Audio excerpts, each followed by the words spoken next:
In a day and age where technology is creating a world without borders, filled with unlimited potential to improve the lives of the people around us, Innovorex Global Health ushers in a new way of leveling the playing field with increased access to quality healthcare services delivered at your doorstep.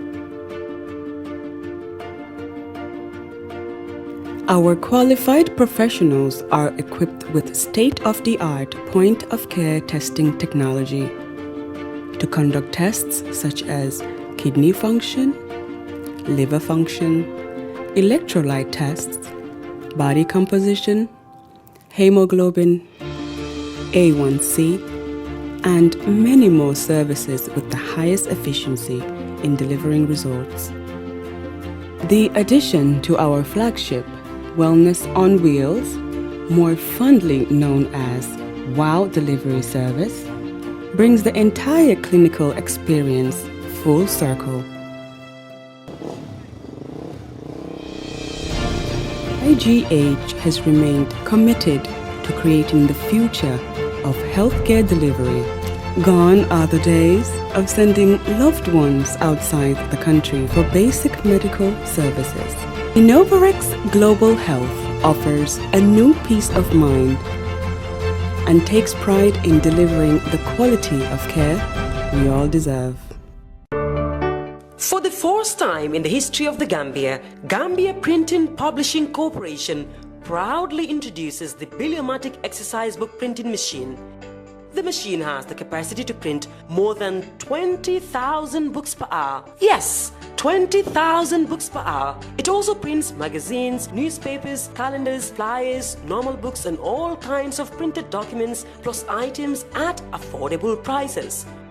With the Baluo printing machine, GPPC can now render high quality and non-size restricted printing service supply across the sub-region. Rush now and partner with GPPC for all your public and private prints. Print with us today and you'd be offered highly professional, reliable and efficient service delivery by our team of experts.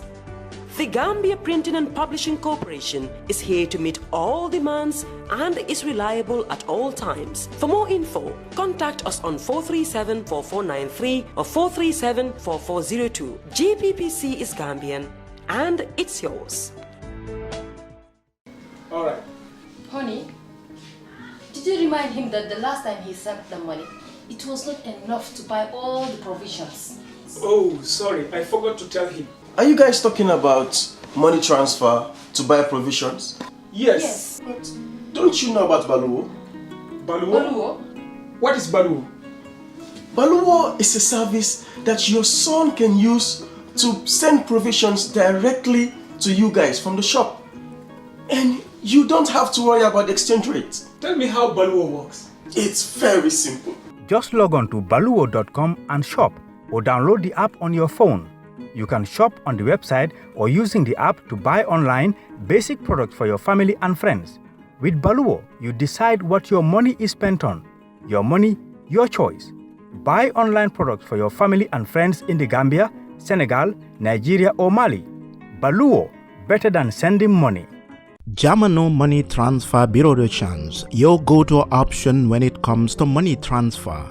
With Jamano, you can send money from anywhere in the world to your family and loved ones in the Gambia and be sure the funds will be delivered to them within the shortest time possible.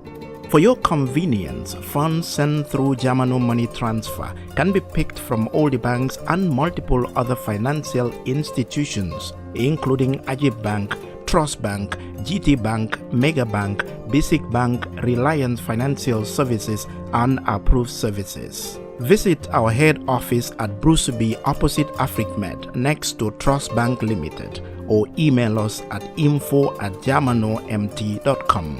You can as well call us on 310-3050 or 310-3051 or yet still 733-0688. Our opening hours are 8 a.m. to 8 p.m. Monday to Saturday and 9 a.m. to 4 p.m. on Sunday. Jamano Money Transfer, your most trusted money transfer service where customer satisfaction is paramount. When you think of a simple, fast, and reliable money transfer, think Jamano Money Transfer. Hello and welcome to the National Assembly premises here in Banjul. And Kerr Fatou Live, we are bringing you coverage of the 2023 State of National Address, shown, if you like, by His Excellency the President of the Republic, President Adama Barrow, who, as tradition can recall, should be here actually, constitutionally, every time this year, every part of the year, to come and formally deliver his address to the National Assembly, which also symbolizes the beginning of the new legislative session for legislative year for the Gambia National Assembly. We are here in Banjul to bring you yet another SONAS event, if you like. It used to be, of course, the state opening of Parliament in the First Republic and some part of the Second Republic. Now it is called the State of Nation Address by His Excellency the President. The significance of the event, of course, is that the President will come here because the executive, as you know, is a very important arm of government, which is independent of the executive, which the President leads. But being the representative of the people as a whole, the President is obliged to come here because in doing so, he would have been meeting the whole of the Gambia through those representatives and to discuss what his government has been doing or intends to do in the next legislative year in terms of development and socio-economic activities undertaken by his government to uplift the living conditions of the Gambian people by providing them services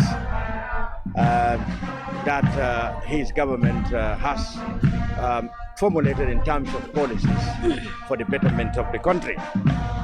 The National Assembly members will then listen to him intently, and in the days coming, they will be discussing the content of his speech. They will be analyzing what he had said to what they themselves have observed, what they believe to be realistic or what they disagree, or where they think perhaps more needs to be done, or where they think attention should be focused on. That will be the debate of the National Assembly after the President has given his speech. Today's ceremony does not expect to be very long. Actually, it should have started since 8 o'clock when everybody, guests included, should have been seated. And of course, they are seated. Behind me, you can see, behind the security men, there is a pavilion where people have started to take their seats.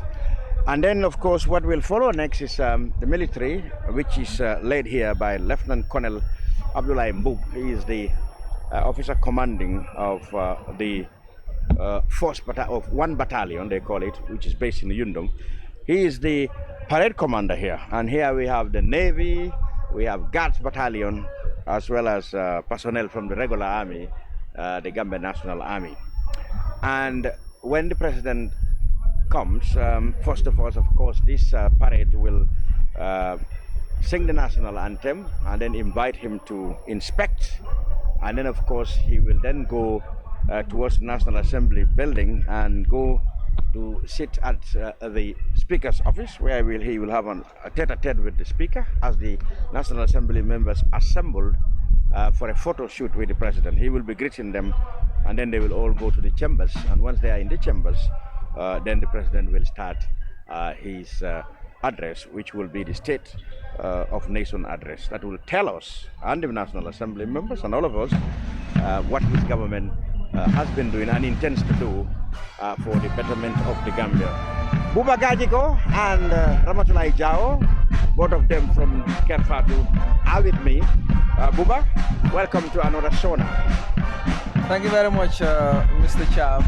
Thank you very much. And of course, as Cham mentioned earlier, we are broadcasting live from the National Assembly, of course, in Banjul. And this is another State of the Nation Address. And of course, His Excellency President Adama Barrow will be here anytime soon to address the nation about his policies and programs, but also what are the problems that he encountered during the year. Well, this is a constitutional requirement that the president should come to the National Assembly and, of course, address the nation at least every year, at least once every year. So it's a very, very important event. That's why you see a lot of dignitaries. The president himself will come because this is actually part of our. This is actually part of the laws of the country. The president to come and address the nation. Now he will talk about the economy, the economic situation of the country. We will talk about all the sectors, just as he did last year. I can remember last year when he was coming here, there were a lot of security lapses, and he mentioned the problems that happened and then how they wanted to mitigate this problem. But also, he talked about the country's economy. The country's economy. We know that we have a tax-based economy, and the Gambia face a lot of problems when it comes to financing ourselves. He mentioned COVID-19 last year that was a problem. He mentioned also the I believe the Ukraine and Russia war. That was also another problem that he mentioned last year. But then, what were the solutions? What are we expecting this year from the president? That is another thing about how he is going to address the economy. Last year, I can remember when he said despite the significant impact of the COVID-19 pandemic on the Gambia economy growth, rebounded to 4.5% in 2021. He said although growth remained below the pre-pandemic levels, it was still significant. However, the slowdown of the business's activities in 2020 and the third wave of the virus in July in 2021 affected the economic's recovery. So it seems like last year he blamed COVID-19 and also the Russia-Ukraine war when it comes to the economic aspect of the country. So we are expecting him to talk about the economy this year. We are expecting him to talk about security this year. We are expecting him to talk about fisheries this year, and also the interior and all the sectors again. And as I mentioned earlier, Cham, it's a constitutional requirement that the president should come to the National Assembly and address the nation. For this year, we are expecting him to talk about the high cost of living, because this is something that is affecting a lot of Gambians. And then what solutions do they have as a government actually to mitigate all these problems that are facing the country? Yes, Buba, thank you very much for an insight into some of the issues that are expected from the president's speech. Of course, traditionally, like you said, he would like to impress the Gambian people through the parliamentarians what the measures his government has been doing over the last year or so. Of course, you mentioned pertinent issues such as the economy, the living condition, the cost of living, in terms of food, in terms of other services, and of course even energy much recently has become a center stage in Gambian people's discussion. And the president would be expected to discuss those issues and to kind of assure the Gambian people about the concrete steps his government will be taking to address some of the pertinent issues that Gambians are bothered about. That, and the parliamentarians, like I said, would listen to these things and later discourse about them. Of course, it has been really a big issue over the last year or so, in that parliamentarians have been demanding that the president himself comes to answer to some of the issues they may raise from his speech. Of course, they didn't succeed in that last time, and I'm not I'm not sure they will do this time. But then I can expect that high-level government officials will be coming to the National Assembly. I expect them to come and answer some of the observations that these parliamentarians will make from his speech. But ideally, it should have been the president himself who should come and listen. But that hasn't been the case, I think, for a long time. I don't expect it will be. I think they also have a case because they always argue that it is not mandatory that the president to come and answer questions. So most of the times that is the argument. And then we've seen the vice president coming and representing the president. Well, I know there are a lot of opinions on that. Because if the president is coming here to deliver a statement, he should be able to come and answer to questions. But you cannot come and deliver a full statement. I can say a full booklet to the National Assembly members and to the nation, but you are not ready to come and face questions. So it's difficult, and then it's confusing also. Ramatullah Jao has been a parliamentary reporter for Kerr Fatou, so she's very familiar with the sights and scenes in these premises. Ramatullah, how does a day like this looks like inside chambers or the parliamentarians? What sort of conduct do they put a day like today? Thank you so very much, Mr. Cham, for having me here, and it is an honor to be here. Today is the State of Nation Address, commonly known as SONA, where His Excellency President Adama Barrow will be at the Parliament to address the parliamentarian and the nation at large. And also, I think parliamentarians are very, very, very, very, very happy to receive His Excellency President Adama Barrow, because it is not often, it is once in every year that the President used to come to the Parliament to address the nation. And as Buba was saying, last year there was a honorable member who was Honorable Suleiman Asaho, the National Assembly member for Central Badibu, who raised this motion that the Speaker should tell the President that when they are debating on the State of Nation Address, because I know by Monday the National Assembly members will be debating on the State of Nation Address, that they should call the President to come and listen to their debate and also answer the question, because often the President don't come to the National Assembly for question and answer session. It's only his ministries and sometimes the Vice President of the Gambia who normally come to answer all those questions. So the National Assembly members feel that is not fair to them, because they are there to represent their various constituencies at the chambers. So it is very important for the President to be there to listen to what they are saying, because for them also they normally listen to their electorates, what they feel at their various constituencies. They normally come to the Parliament and raise the questions so that the ministries, His Excellency President Adama and his Vice President should hear them and also do something about it.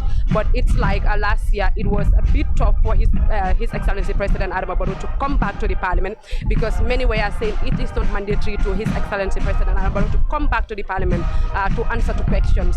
If he can send his Vice President or various ministers to come and answer to the questions, that is fine. But I think most of the National Assembly members are saying that is not fair to them. So we are looking forward today to see what they are going to say again, whether His Excellency President Adama Barrow will come to the National Assembly on Monday or next week to listen to these people, because I think it is very important also for His Excellency President Adama Barrow to be in the Parliament, because as the Honorable member said, they are there to represent their people. And also when His Excellency President Adama Barrow is seated to listen what they are saying, I think it will be very easy for him to direct his ministers and different directors or agencies to do the work, and then the ministers to come and listen. At the end of the day, they will go back. They will not do anything about it, because last year His Excellency President Adama Barrow, as Buba said, like he was talking about COVID-19, like COVID-19 has hampered a lot of issues in the Gambia. That is why our economic was going down, and also the Russia and Ukraine war also was mentioned part of their challenges to mitigate some of the issues in the country. But I think now we are not talking about COVID-19 anymore. Yet they said it is still existing, but I know it will not also have that much damage in our economic side. And also our security sector also also was having a lot of issues where His Excellency President Adama promised to do many changes in the security sector in the Gambia. So to make it short, I know shortly His Excellency President Adama Barrow will be here at the National Assembly. We see what he has for us Gambians and also the National Assembly members at large. And I know this year it will not be easy for them, because I know this year they are going to take concrete steps to make sure His Excellency President Adama Barrow to be in the Parliament to listen to what they are saying and to answer their questions also. Thank you, Chan. Thank you very much, Ramadullah. Well, thank you very much for that insight. You're our parliamentary reporter with expertise on the activities of parliament and parliamentarians here. This very important edifice and very important component in the Gambian nation, the National Assembly. We can hear sirens indicating the imminent arrival of His Excellency the President into these premises. But then yes, as Ramadullah was saying, I would also be keen to hear what the President will have to say in terms of legislations that his government is coming up to address the various issues that are confronting his government. For example, there is the anti-corruption bill that's supposed to be coming. There is the victims compensation bill that also will be coming in this. We expect in this parliamentary session. There are also the election amendment bill. I'm not sure whether there are still much work to be done on that. And then various other things. So I'll be keen to know what his government has done so far in that area. And we are heading now to the rainy season. In a couple of weeks' time, actually, there will be elections. Rather, the rains will come, and it will be interesting to know whether the president will talk about measures that must have been put in place for farmers as the rain approach. Not long ago, I had the agriculture minister making proclamations that price of fertilizer, among other things, would be easier this time around for farmers. People will be keen to know what, in terms of agriculture, his government has been doing or has in store for this. And I know he will address the health sector. There have been a lot of challenges, especially in the wake of the acute kidney disease that was affecting our children from contaminated drugs.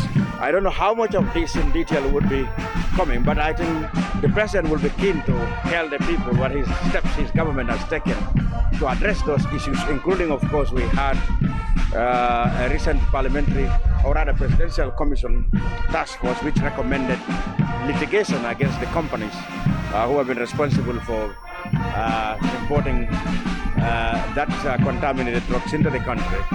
I know it may not come prominently, but we expected that it will be, outlined as one of the challenges in the health sector that the president is talking about. Now, unlike the past, President Barrow has a habit of just confining to subject areas, bullet points in his speech when it comes to sonar. So we don't expect him to go into much details, as to exactly all the areas that we're talking about. I'm sure every topic is gonna run through them, giving bullet points, etc. So that means the speech would not be. There have been arguments that the speech should have been more comprehensive and explanatory than it is now. It used to be a very long speech when Sadauda Jawara and to some extent Jammeh was here. So people have always thought that the speech should give more details and more comprehensive analysis. But then we expect that the National Assembly members, our experts, would have a total grip of the items that the president is going to raise, and they will do more analysis and scrutiny of what he has to say. Before the president come, the organizers, there's a task force actually which has been put up, to host this, event here. And it comprises people from the security, from the National Assembly itself, and from government officials who came together to package sort of a program guide. And they have infused in there a short history of the National Assembly itself and legislative representation from 1962 right down to when constitutional rule was interrupted in 1994, and even after, when political activities resumed, the elections that followed, the new political parties that came up to now have all been listed here for the benefit of people who might not know contemporary history of the National Assembly. So an impressive document which also came with all the photographs and identities of the National Assembly members elected or nominated in this booklet prepared by the task force for this. So as we await President Ryan Buba. Yeah, Mr. Jam, you talk about very, very important components, especially on agriculture. I remember last year he talked about agriculture, but a lot of farmers actually we are not happy.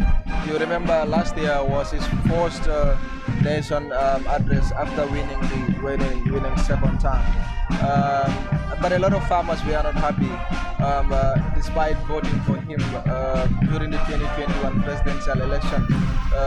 The price of fertilizer was initially $2,500, but it was later reduced to $2,000. So a lot of people were not happy. And this year, it seems like they made a very, very important pronouncement. The Minister of Agriculture, Demba Sabali, recently announced that they've reduced fertilizer from $2,000 to $1,150, which is very important, and they are going to provide 35,000 tons of fertilizer. So the president also will carry this. Actually, that is a plus because it's a consideration of last year when a lot of farmers were crying, and actually we are approaching rainy season, which makes it very, very important to address and to talk about agriculture and farming, because that is the backbone of the country. A lot of people are engaging in farming, especially in the provincial Gambia. Also the health sector that you mentioned. Last year, I remember he talked about the National Health Scheme that November 2021. And then he also talked about the expansion of some health sectors. But a lot of Gambians were complaining that that is not the exact thing that Gambians need at the time, because you have a lot of people that were saying the hospitals, the clinics in the country, there are no medicines and a lot of things. And also, we expect him to address this year about the acute kidney injury. We have more than 70 babies that died, and then we expect him to talk about that. But also, what is his government doing? What have they done? But what are they doing right now to see to it that these families of the people that are affected of this acute kidney injury are compensated, or what plans do they have for them? That which is very, very important. I think a lot of Gambians will be waiting for that. It has directed our debate for a very long time, and a lot of Gambians were debating on the issue. Well, regarding the speech, for me, I think it's important to talk about issues, very, very important. But then, not only talking about them, I think acting on them is very important, because it's a very important day. Bringing points, talking about agriculture, talking about health, talking about the security and a lot of things. It's not about just coming and reading to Gambians about what actually is happening and then your plans, but it's about acting on it, whether it is a booklet, whether you say it of head. The most important thing, and I think the reason why this day is set aside for the president to come, is to inform the nation about what are his plans, what are his government's plans, but also what are their problems and how are they ready to, how are they planning to solve these problems for Gambians. So you tell us this, you have to act on the exact thing that you tell Gambians, which is very important. It's a very important day, and I believe we'll very soon actually witness the arrival of His Excellency President Adama Barrow. We've already witnessed the arrival of the Deputy Speaker, I believe, because I saw his vehicle around. But a lot of National Assembly members have already taken their seats and waiting for the President.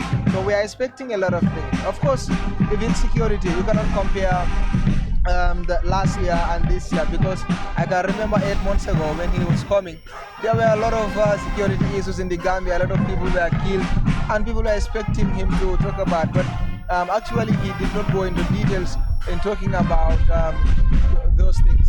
And then a lot of response that we got from the government is when it comes to democracy, you see a lot of these security lapses. It is actually not things that Gambians were actually waiting from them. But let's wait and see what are they going to tell us about security. What are they going to tell us about the economy of this country, which is a tax-based economy. And then I most of the time I said this: the Gambia Revenue Authority are doing a tremendous job, because they every year they announce that they meet their target of the tax that they collect. But then are we utilizing it well? Are we using it for the purpose? These are very, very important questions. We keep on actually taking loans. We keep on receiving grants from international community donors, and it continues. So until when? So Gambians expect the president to actually talk about all these issues. What are they doing with this money? And the money that is coming in the country, what are they doing with it? What plans do they have for the youth? What plans do they have to reduce the cost of living, which is actually a big issue? Recently, we've seen them bringing rice and reducing a bag of rice. That is definitely a plus to the government. But is this rice going to be enough to serve the entire country? This is something that also they should also look into. But according to the reports that I'm getting, they are bringing a lot of ships that are coming in the country, and then probably they are importing tons of rice that can serve the people of the Gambia. Can they maintain this? The president is expected to explain this. What are the long-term, what are the short-term plans to the high cost of living in this country? These are all things that are affecting the Gambia right now, and we expect the president actually to talk about some of these things. Yes, before we end, Ramatulai, one of the issues will be foreign policy. Of course, I'm not sure how the recent events in Senegal would have come for this speech. I mean, if the speech was very, very lately prepared or amended, or adjusted, it should really include one sentence or two about this Gambia's position on the problem in Senegal. But then, of course, the Gambia government has expressed its concern and desire for a restoration of calm in Senegal in the wake of the disturbances that followed the sentencing, the conviction of the opposition leader Ousmane Sonko. The president, the government came lately, of course, to make a statement on it. I don't know how much of this will feature in the foreign policy component of what the president might say today, because, like I said, the speech might have been prepared much earlier than that incident. Of course, you never know, it could be amended or updated with it, but I don't expect it to come as an item of its own. No, but it will be important also in the light of so many developments in the world to see at the foreign policy level what his government would say. Many people have observed, in fact, the former Vice President Baluo had himself made a very famous declaration that he doesn't think the Gambia has a foreign policy. That is right. I don't know how much of that has been addressed. Cham, I think it's important for him to, as I mentioned earlier, I think Badra, you've hit the point last year. I remember when he said that a lot of people were talking, but I think that is the pattern, that is the reality. Now, looking at the foreign policy of the Gambia, between the Gambia and other countries, before I come to Senegal, what is the Gambia benefiting when it comes to our relationship with other countries? It is important. So you look at the relationship, I don't want to mention countries, but we look at the relationship, you understand that most of the time Gambia is not benefiting that much. The countries that we have relations, they are the countries that are benefiting more.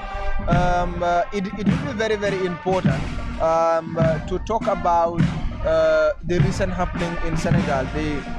Actually, I will call it, as my own opinion, the injustice that is meted on the opposition, that is Ousmane Sonko.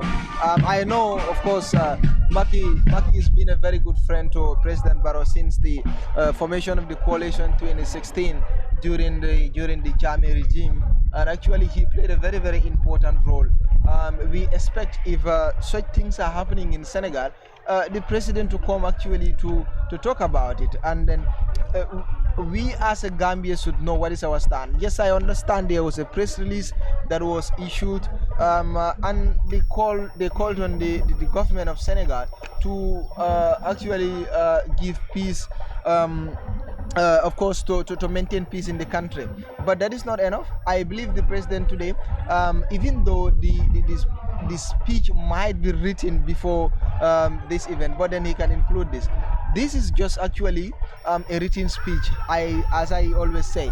But then it's important sometimes, to talk about issues. It is not to say it is compulsory just to read out only the things that are written in these books, that all the speeches that you are giving. Sometimes you can go off it and address issues, as Jammeh used to do, and other presidents in other countries used to do.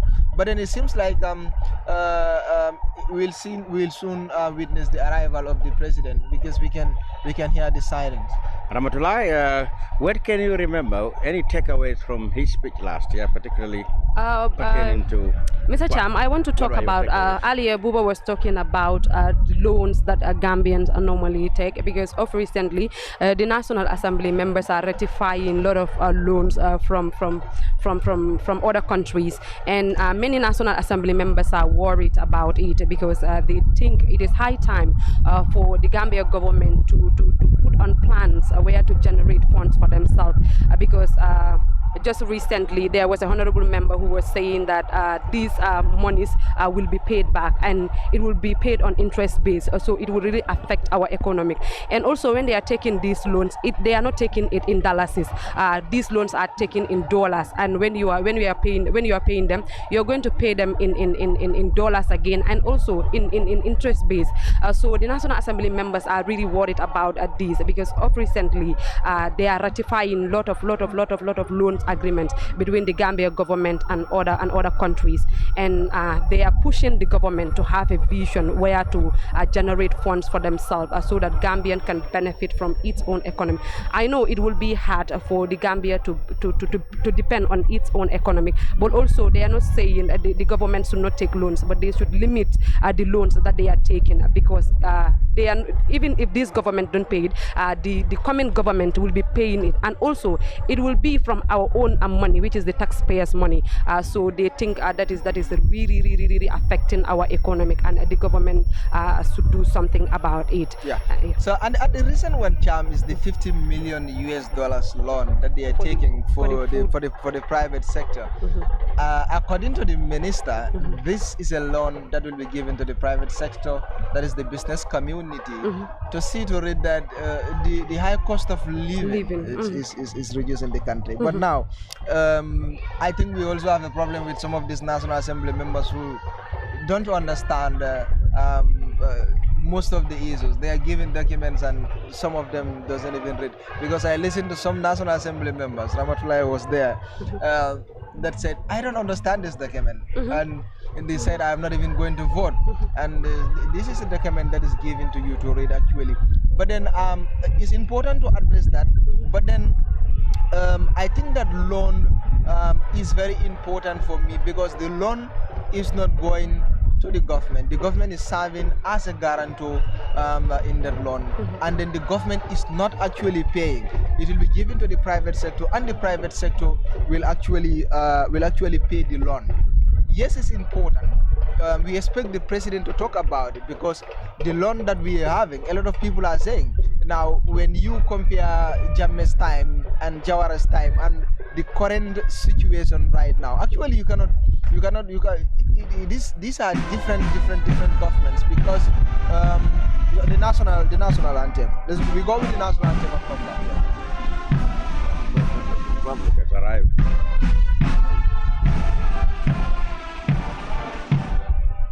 Yes, we have started for the national anthem.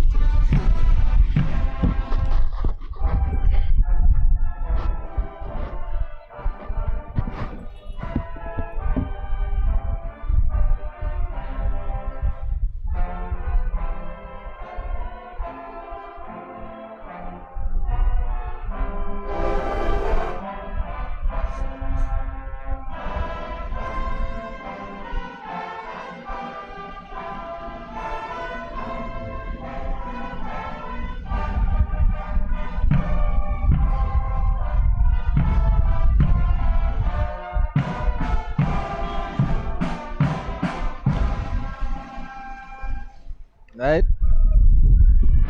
There goes the It seems national. like that the president has arrived. It seems like. Oh, yeah, of course, that is definitely the arrival of the president. That the national anthem has been, sung to greet, to signify. The president will then be invited from this point to conduct an inspection of the parade, like I said, which is led here by Lieutenant Colonel Abdullah Boop. He is the officer commanding the 1 Battalion, Yundum. And his parade includes the Navy, the Guards Battalion, and regular Gambia Armed Forces personnel. And that inspection has started. I hope our cameras will go in to give you an insight of the.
There, the inspection of guard continues with His Excellency the President conducting a tour of the inspection tour of the personnel there, accompanied of course by music provided by the Army Band.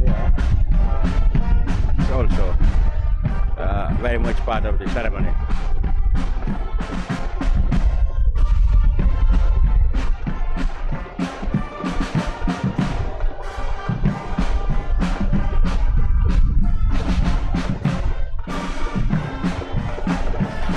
Yes, from this spot, President will, like I said before, according to the program guide, after the inspection, he will be going to the office of the Speaker of the National Assembly to have a tete-a-tete, whereas the rest of the Assembly members would be gathered around the entrance, the main entrance here on the corridor, to wait for him to come and shake hands with them and then take a photo with all of them.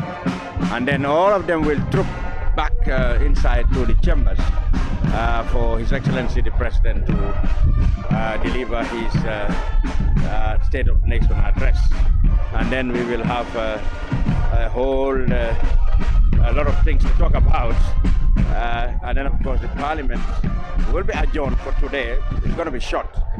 But then they will come back in the coming days to discuss the full content of the President's speech. So it's not going to be a long affair.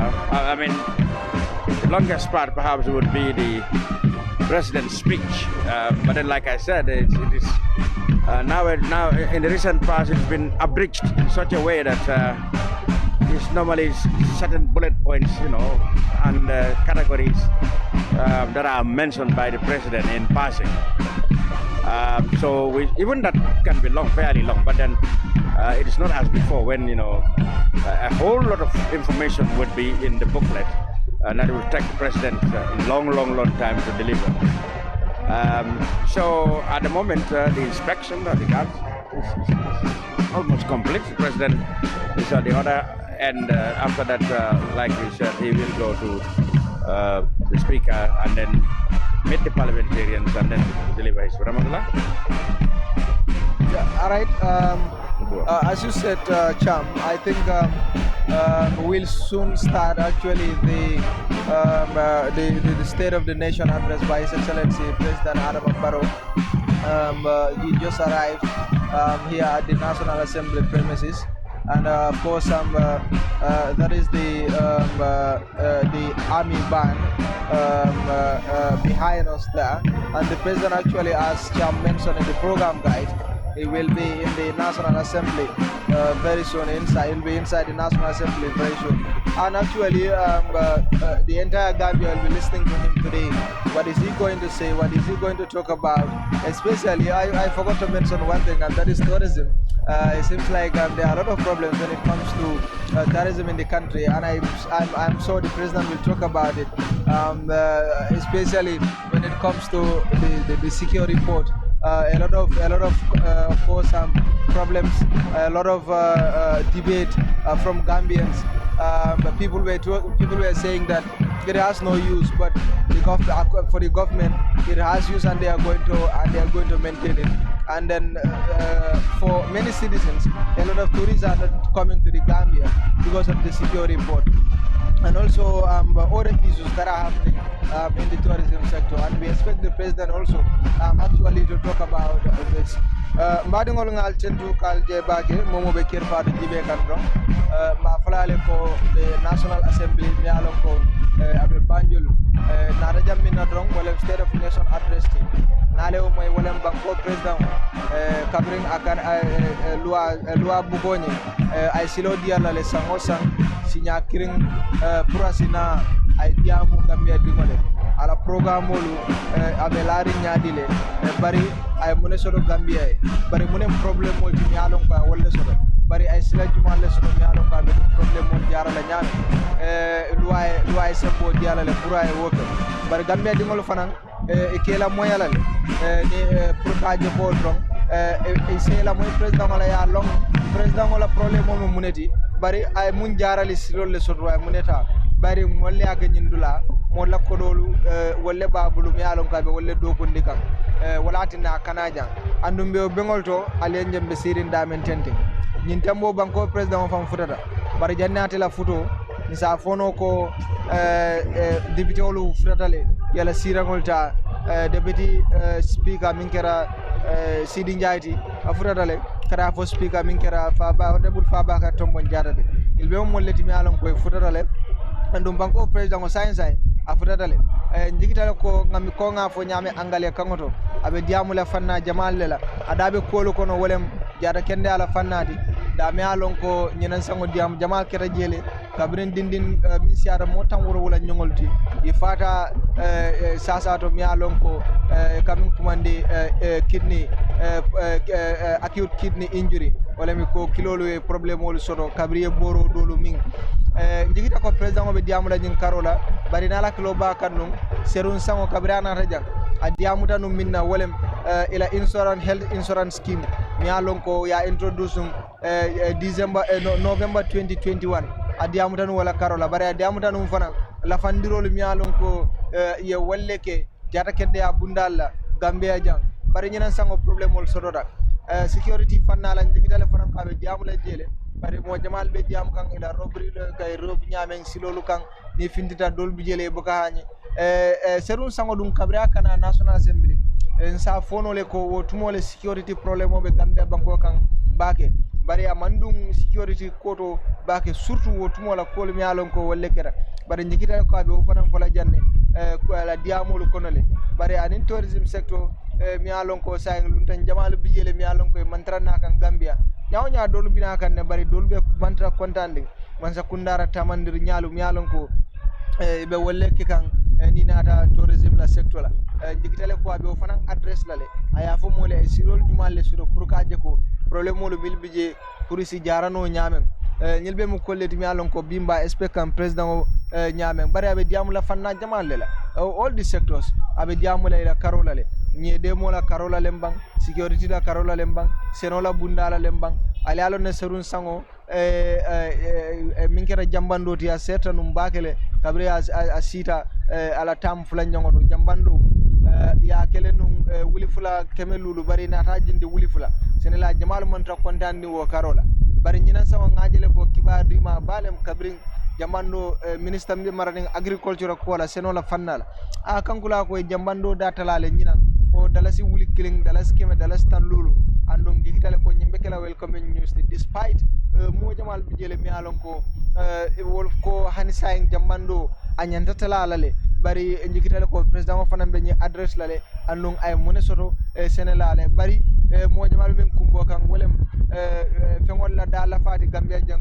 manol lolu jabolu ila dala fa Gambia banko kan jang jigitale ko fana be diamula ñin karola le bari ngajele ko recently be manol import kan cham it seems like the president will soon be inside the National Assembly if he's not already inside.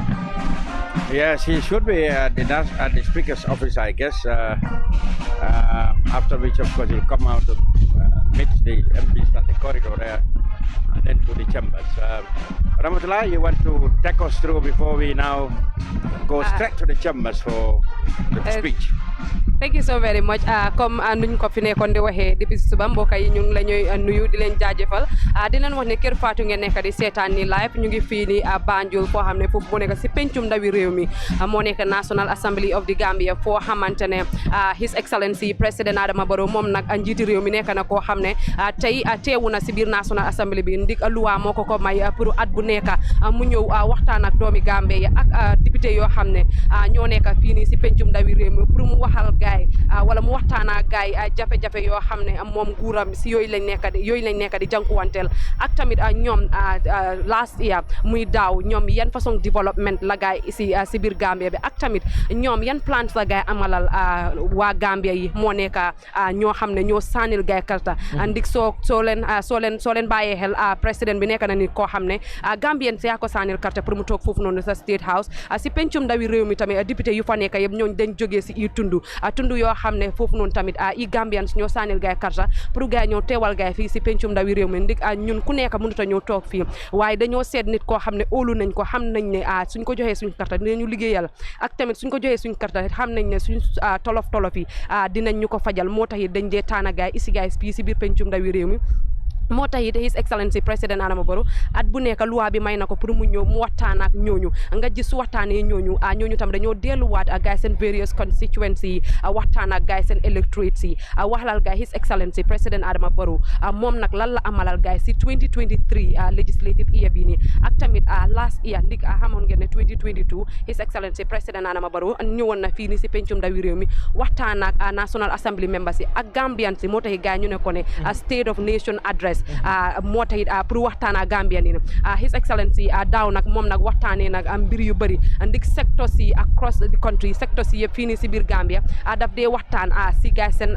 problèmes yi ak ñoom tamit lan la gaay amalal waa Gambians yi jëmee ko si wàllum mbéy bi muy agriculture jëmee ko si ndaw yi ak loo xam ne moo nekk tàggat yaram youth and sport daf si dee waxtaanee daf dee waxtaanee si fi ministre boo xam ne moo yore wàllum jigéen yi muy janda daf dee waxtaan ak daf dee maanaam ministre yëpp yoo xam ne fii nii moom si nguuram bi am na ko si Gambia bi daf dee jël bullet points moo nekk daf dee cambaxar rek ndig du dee dem si biir waxtaan lu fa nekk waaye ndig ñun nit yi xam nañ ne ministre yi ñoo dee seen seen reports ci tamit ñooñu tamit luñ ko jox moom loolu la mooy ñoo jàng fii nii si biir National Assembly bi waaye daal daf dee cambat si bépp ministre yi mu waxtaan ak Gambian si lan la ministre yooyu noonu nekk di liggéey ak tamit ñoom seen liggéey lan lañ sas gaay pour gaay liggéey ak tamit gaay yeen tolof lañ amoon si at bu passé bi waaye ñoom seen nguur bi yan façon jéego la gaay am pour def ne tolof yooyu noonu gaay saafaral ko si biir Gambia di Gambia nekk si jaama ñëpp am lu gaay bugga ba pare gis nañ ne daaw His Excellency President Adama Barrow waxtaanee nag loo xam ne moo nekk mbiri COVID-19 bi ndi xam nañ ne nekk na feebar boo xam ne laaloon na aduna bi yëpp nekkul Gambia rek waaye aduna bi yëpp la laaloon Gambia tamit bokka si moo tax His Excellency waxtaanoon na def waxoon na ne COVID-19 nekkoon na jàngoro boo xam ne tax na ne suñu wàllum koom-koom bi mu dellu woon gannaaw ak tamit xeex bu rëy bu nekkoon foofu noonu sa Ukraine ak Russia taxoon na tamit suñ koom-koom bi mu dellu gannaaw waaye comme suma naataangoo yi nuñ ko waxtaanee rek nag ñu ngi expect His Excellency President Adama Barrow pour mu waxtaanee mbir yoo xam ne moo fi passé woon fan yooyu noonu si gara wala at yi si at bu romba bi moo nekk yëfi acute kidney problème bi boobu na nekkoon na feebar boo xam ne sonaloon na suñ xale yu bëri fii nii ba loolu sababu xale yu bëri ñàkk seen bakken fii nii si biir Gambia ñu bëri nag di joxoñ loxo tuuma si ministre boo xam ne moo yore wàllum wérgu yaram bi fii nii si biir Gambia bi ñu ngi expect His Excellency President Adama Barrow pour mu waxtaanee si yëf yooyu noonu ak tamit suñ security sector bi tamit His Excellency mu waxtaanee si lan la yan jéego la ñu amalal pour nga gis waa Gambia ni ñu nekk si dal waa Gambia ni tamit nekk si loo xam ne moo nekk security waaye dafa mel ni His Excellency léegi dugg na si biir chamber bi comme programme guide bi nuñ ko waxee rek bu mu duggee si biir gis nañ ne moom nag nuyu wante nag National Assembly members yi su fa jógee dina dem si office boo xam ne moom moo nekk speaker bi Honorable Fabakary Tombong Jatta dina fa dugga am waxtaan bu ndaw ak moom su paree mu dem toog si biir chamber bi foo xam ne tey moom Fabakary dafa mel ni du toog si toogoom bi tey His Excellency President Adama Barrow mooy jël toogoom bi toog waxtaan ak doomi Gambian si waxal gaay moom nguuram bi nag lan la amalal gaay buuba tey dafa mel ni si toogaay boobu noonu lañ nekkee fii nii si biir Banjul si biir pencum ndawi réew mi. Right, well, of course the parade has dispersed, meaning of course that what is left is very imminently, of course, the president will take the floor. After that short ceremony is described there, by tete-a-tete with the speaker, and then photo shoot, if you like, Photoshop or whatever you call it, with the parliamentarians. He will then move on to take his seats. And then at that point, of course, we will be staying with the events in the chamber, at least until the president completes his speech. Before the president comes, I think it seems like they have not started yet, but musidɓe minen on mbiya min calmini on kala gonɗon darde Kerr Fatou rek ko National Assembly min gonanni on mo gonɗo Banjul joni ni hande noon woni State of Nation Adress ɗum ko programme mo gandantuma yeesojo leydi o ɗum woni président o arat National Assembly ɗo hitande foof lawol gotol arat ɗo pour haalana yimɓe laamu makko ngu ko hokoɓe mbaɗi e ligge mo gandantuma o hitande yawtude nde ko ligge homoɓe mbaɗi kono wona ligge tan kono ko hokoɓe mballini ko gandantumaɓe ɗum faala ko yimɓe Gambia ɓe kono ko probléme aji hokoɓe joguine kono ɗi probléme aji ne ko laaɓi hoɗiɓe jogui pour waɗgol solve ɗi probléme aji président Adama Barrow arat hitande foof National Assembly ɗo pour haalda e yimɓe Gambia ɓe ko nden jonde noon min jooɗi ɗo bila subaka na wayno joni président o natti ɗo noon mo natta National Assembly membaji ɗi natti noon nder National Assembly to deputy speaker on en natti ɗum woni honorable Sidi Ndiaye kono honorable Fabakary Tombong Jatta gandantuma ko makko woni speaker o makko ne natti yo yimɓe hewɓe gandantuma maɓɓe ko garɓe hettindade ɓay ko ñalande nde gandantuma ko ñalande wonde important ko ñalande nde gandantuma yimɓe hewɓe jooɗoɗo pour dara président o ko hoko haalanta yimɓe Gambia ɓe ko nden ñalande noon arti hande ɓay président o tigui yettima joni mo nder to nde ñalande noon ko waɗa expect ko gandantuma président o mo ɗum wawi haal ko kulle kewɗe wallu ɗumani ndemal ngal onon gandi hitande yawtude nde ndewal ngal probléme mawɗo heeɓinoma hen ɓay sa yi wallu engrais o yimɓe hewɓe keɓino en probléme aji ɓay engrais o ɓe mbino ɗi séeri ma laamu ngu waɗino engrais goto o ujunnaje 2,500 kono sa daari eɓe gustino ɗum ha ujunnaje 2 kono a yiyat hikka ministre mo gandantuma ko makko mari kulle remgol ngol o wi engrais hikka koɓe jeyata ko engrais woni ujunnere e temedere e capanɗe joyyi ko ɗum ɓe jeyata engrais o na wayno o haalat maybe minen mbaɗi expecté o haalat kulle ɗum kono wona ɗum tan na wawini o haalat kulle sécurity mo gandantuma o haalino ɗum last year onon gandi sécurity wonino kulle ɗe gandantuma wonino probléme mawɗo nder leydi Gambia ɗo spécially e last year kono hikkane probléme aji goɗɗi ɗi heen minen mbaɗi expecté o haalat kulle sécurity kono wona kulle sécurity tan ne o haalat dulaji goɗɗe tourisme ɗum woni hoɓɓe garoɓe ɓe nder leydi Gambia ɗo probléme aji ɗi gandantuma ko ɗin ɓe keɓata no gandi tourisme Gambia heɓaten kalis kewɗo ɗum fof ko kulle ɗe gandantuma président o mo waɗi ɓe mbaɗi expecté o haalat ɗen kulle kono ha joni ko makko min paadi rek pour o fuɗɗo haalgol ɓayi o suwa fuɗɗo haalgol ha joni ɓira bila o yetti nde o yetti noon na wayno police aɓe soldier ɓe gonɓe ɓe ɗo ko ɓen mbaɗani o parade mbeyɗuɗo ɗo e mbo natta nder national assembly to o salmondire yimɓe ɓe gandantuma ɓe ko ɓen o tawi ɗon ɗum woni national assembly members député ɓe gonɓe ɓe nder suudu député ji to kono o fotani ɗon ne o yahat office speaker o Fabakary Tombong Jatta pour o yiida e makko nono min jiiri ɗum ni e kayti ɗi gandantuma ɗi ko ɗin ɓe puntini hannde si yawti ɗon ne o arat o janggana en dako jangganda ko haalana ɗen mi anda kono o arat o haalana en programme ji gandantuma ko ɗum laamu makko ngu heeɓi na wayno koye nden jonde min jooɗi ɗo joni joni ni yesso seeɗa rek min kolla ɗon président o si natti ha o jooɗima o so heeɓi jonde makko nde pour kulle leydi ndi ko ɗum o haalata kala ko haalata kulle leydi ndi minen ne min bindana ɗon ne min kalanan ko hokoye hoko wi na wawi min mbawata on ɗum foof e ɓayi ko heewi o haalata min mbawata on ɗum fof waran repeat kono min kalana ɗon kulle ɗe gandantuma ko kulle kewɗe Ramatulahi kam tele ko hani sayin président o ma commencé folo bari sayin sambi Gambia nin duniya be kam min batu aɓe futala pour président o siddiyamu min mbada moliya long toñalong boba gaji ko ya fo nyamen nyimul lunete mi yana ko lun kumare mbalon pour Gambia dingol ani momo mi yana ko be Gambia ni Gambia bantala akatu niya jibe aluwale fongo ya di president ola pour sango sang ase futana ngate nyen député bungo kono pour ani Gambia dingol se kacha aning député fongo kona fo no nyamen surwa kangola don ya jibe his excellency president Adama barrow molo mi yana ne ko Gambia dingol le ya tombon pour ka samba ate wo bungo to abedame min kata state house ani fana mol mi yana ko walla be nyen député bungo kono Gambia no le fana nge tombon pour que multimini alnoko ibe sile to yaye atenyin député bon kono katun ko mbeta nala nkasi a député bon kono pour kan la moy membe kala no je bari jigita ko na mol minol tombon pour minol bina silam min bina silan to laye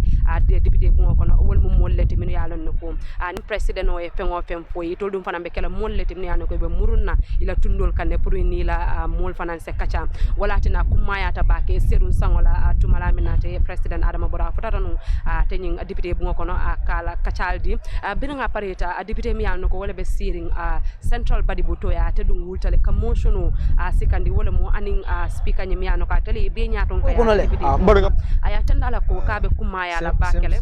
It seems like the president is already in. Okay. So we are going in the National Assembly to listen to the president and come back. I'm not sure whether he started talking, but then yeah, so we are informed that he's already I don't seated. know what is happening to our state broadcaster GRTS. Okay, they're having an issue. Their sound is not coming for now, but we await of course GRTS. If the sound comes, then we're going to connect to the president and listen to him. Yes, we fenne fokano. Hanga wala fonon comme Serun Sangola ate honorable Suleiman Saho mi alne ko atel busiring central body buto ya ate député bu ngoko na ate dum wultale ka motion o sikandi purani la nyaton ko min keta ate speaker ti purana e kacha so ka tanala ko abe kuma ya la bake pour ni katara ate nying state of nation address keta akaton ko e ka debate nying bi iba a jon lale tenengo wala lunna la next week député fanambe murunna na ne pour ka kachake wala mu ate nying buko mi alna ne ko akabe kumaya pour president onyim fango sina si ase lamoyila akamunta ko president onyim. It seems like the speaker is talking now. Let's go to the National Assembly. We will be back shortly.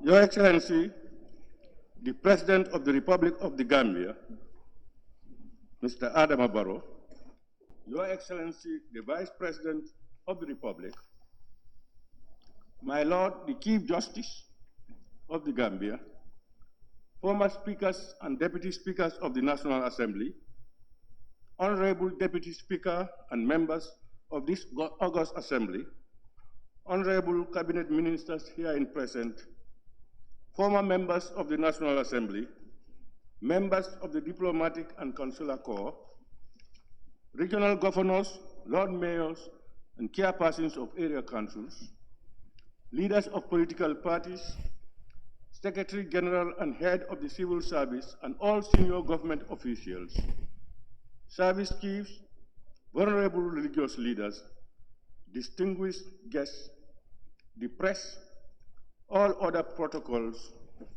duly observed.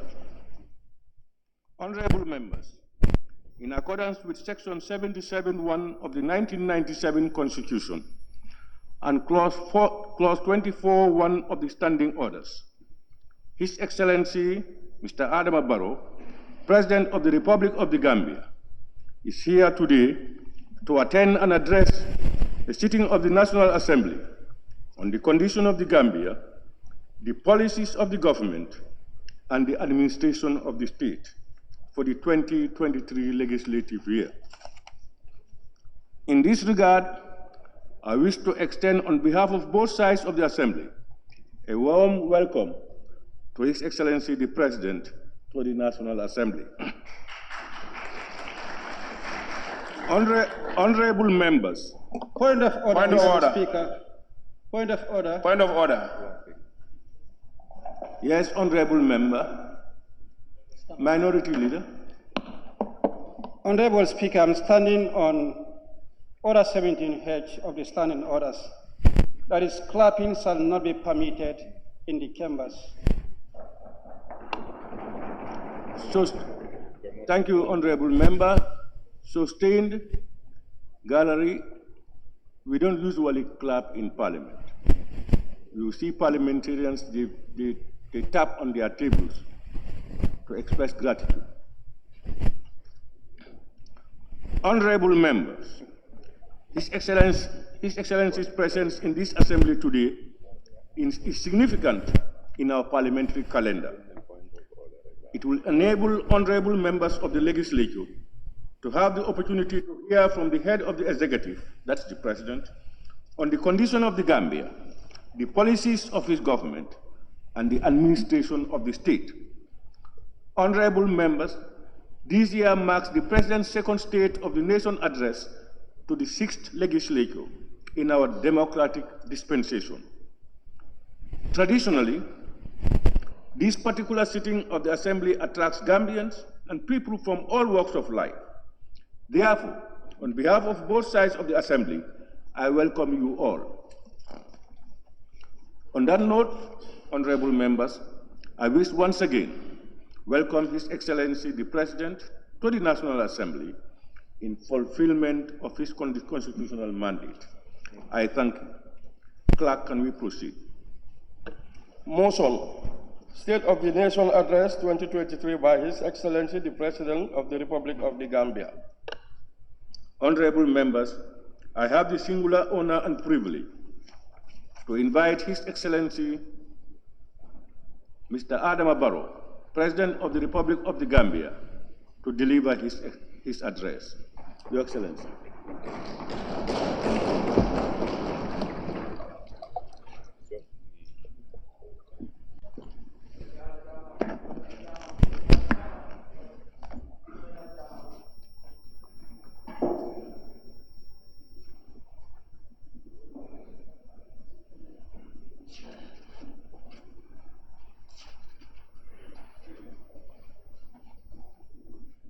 Honorable Speaker of the National Assembly,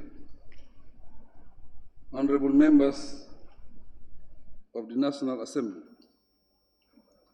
Your Excellency, the Vice President, members of the Diplomatic and Consular Corps, distinguished personalities, ladies and gentlemen, I always look forward to my annual engagement with this august body because it offers us the opportunity to interact formally as a constitutional requirement and informally as fellow citizens and complementary partners in the cause of national development. In view of our mandates within the major arms of government, we do not only represent the interests and aspirations of our people, but also form three distinct but unified and inseparable parts of the government machinery. The need for cooperation is therefore obvious. Mr. Speaker, lest my address is mistakenly perceived as an activity report, let me explain that it is a precise outline of how my government fared during the 2023 legislative year, with highlights provided on key milestones, setbacks, plans, and legislative matters of direct importance to this Assembly. Government channels its development endeavors through the public sectors and the policies, projects, and programs they execute.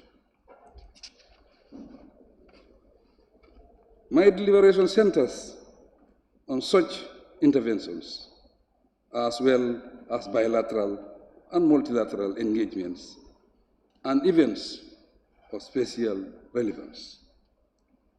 Operational matters, management, and administrative functions are not given prominence except where they have a direct bearing on my administration's performance or have consequences of national interest. Elaborate details on the content of my address are readily available from the sectors. National development, especially in developing countries, cannot be discussed without reference to the pressure that global events and trends bring to bear on low-income nations. To do so means losing sight of the context and environment that shape what we do as human beings, and how unforeseen challenges sometimes frustrate national efforts. Reference will be made to these circumstances briefly, but I ask that you bear them in mind as you review my government's achievements during the year under review. As customary, the address focuses on the sectors, and I will begin with the finance and economic affairs sector as a basis for what follows. Finance and economic affairs. Honorable Speaker, the Gambia relies heavily on imports for consumption of basic commodities, including wheat and maize from Ukraine. This means that the disruption in supply chain which lead to shortages in supply translated into strong inflationary pressures on the economy. As at end December 2022, inflation stood at 13.7%, from an initial projection of 5%. Generally, global inflation has significantly reduced the real incomes of people abroad. As a result, the Gambian economy faces reduced private remittances received and lower tourist arrivals, despite the strong recovery footings reported in 2022. This will continually worsen the negative impact on growth experience from 2020 onwards. Revenue performance during the year clearly highlights the negative effect of the crisis. Total domestic revenue collection in 2022 declined by 10% against the same period in 2021. Comparison of revenue performance from 2022 and 2023 between January and April shows that domestic taxes have increased by 5% during the period, while customs and excise taxes increased by 20% over the same period. The increase in global oil prices put pressure on government and forced us to subsidize fuel to lower the high pump prices. This had a negative impact on domestic revenue mobilization and the 2022 national budget. With less attention on COVID-19, infrastructure development activities resume and will remain a priority. In addition to the rural roads projects implemented by the Ministry of Transport, Works and Infrastructure, the road expansion and OIC-related projects are underway as the country prepares to host the OIC summit by December this year. Capital expenditure will therefore persist to contribute greatly to total expenditure. Apart from the government's commitment to the medium-term economic fiscal framework 2023-2026 to improve microfiscal stability, the new Green Recovery Focused National Development Plan, RFNDP, has cabinet approval and preparations are underway to launch it. The plan outlines key national priorities across the sectors and will guide development interventions in the medium term. It also mainstreams the Sustainable Development Goals, SDGs, African Union AU Agenda 2063, and the ECOWAS Vision 2030. Government will strengthen domestic resource mobilization to finance the RFNDP.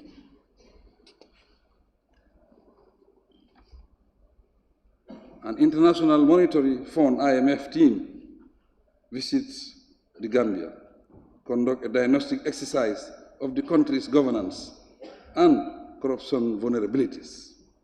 The mission commended my administration for the progress achieved so far, especially for bringing various legislations in line with best practices, and they shared useful observations with us. Since 2017, the Gambia has engaged in governance reforms across our institutions. These include enactment of new laws, such as the 2018 Central Bank Act, the Access to Information Law 2021, and the Public Procurement Act 2022. Along these lines, bills developed include those on anti-corruption, anti-money laundering, countering the financing of terrorism, as well as those on public finances, state-owned enterprises, and banking. All these are meant to contribute to the achievement of our national goals and targets. Also related to economic growth and management are action taken to modernize revenue mobilization. For example, the digitalization and automation initiative introduced during the year under review are significant achievement worth reporting.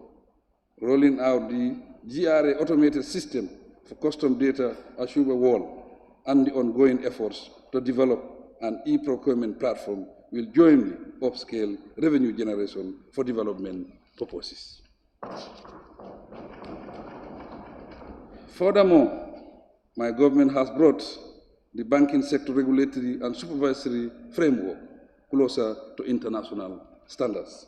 With this, we look to more significant economic development prospects, despite the current global crisis as setbacks to contend with. Agriculture.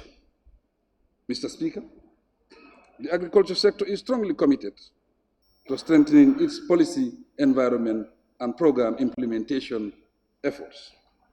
In this respect, emerging challenges will be persistently addressed through new policies and initiatives. To provide examples of such undertakings, a national fertilizer policy has been formulated and validated, and the development of a strategic plan is at an advanced stage. This policy seeks to enhance fertilizer access and targets subsidy beneficiaries for greater production. In pursuit of commercial farming, the sector will promote mechanized land preparation by supplying labor-saving machines, since harvesting is among the least mechanized production activities of the target commodity value chain crops.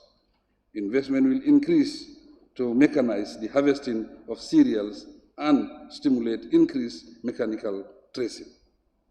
My administration is also enhancing the capacity of breeders and introducing Gambian farmers to fortified short-term and high-yielding varieties that are resistant to the adverse effects of climate change.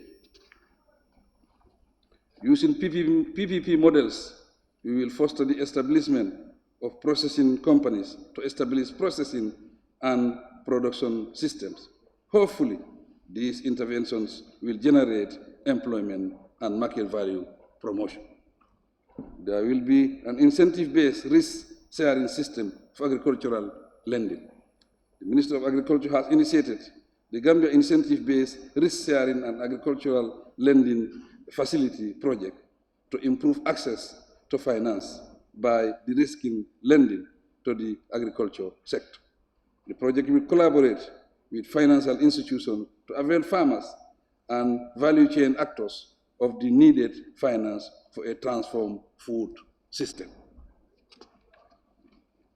The lending project and inclusive strategy will contribute to removing access barriers to credit for actors along the agriculture value chains, and beneficiaries will access credit through a risk-sharing mechanism.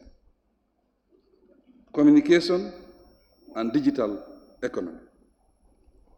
Honorable Speaker, the creation of the Ministry of Communication and Digital Economy affirms the government's desire for rapid digital transformation and utilization of ICTs for socio-economic development. On policy matters, the Ministry is developing a holistic digital economy policy and strategy to provide sound guidelines in view of the new orientation and increased prioritization of digitalization. It is also formulating a comprehensive digital economy master plan in collaboration with the European Union. Concurrently, the process of developing a cloud and an open data policy and regulatory framework through this important initiative has begun. The scoping exercise for the process was successfully done in November 2022. As part of digitalizing of our government administrative system, Cabinet approved an email policy this year to encourage and promote the use of government emails and email platforms for effective implementation of the digital government initiative. The policy will center on transition routes into a more formal inter- and intra-government communications network. For more efficient resolution, preparation of a communication bill is in progress. It contains provisions to ensure a level playing field for all stakeholders. Mr. Speaker, cybercrime bill, data protection and privacy bill will be tabled here during the course of this legislative year. This bill will instill confidence and security for the safe use of our digital systems and services, as well as combat crime and criminal activities online. Development of a critical information infrastructure policy and a national risk registry database will follow next. Government will also improve the connectivity and reliability of our communication infrastructure by investing in a second submarine cable. This will be funded by the World Bank under the $57 million West Africa Regional Digital Integration Program.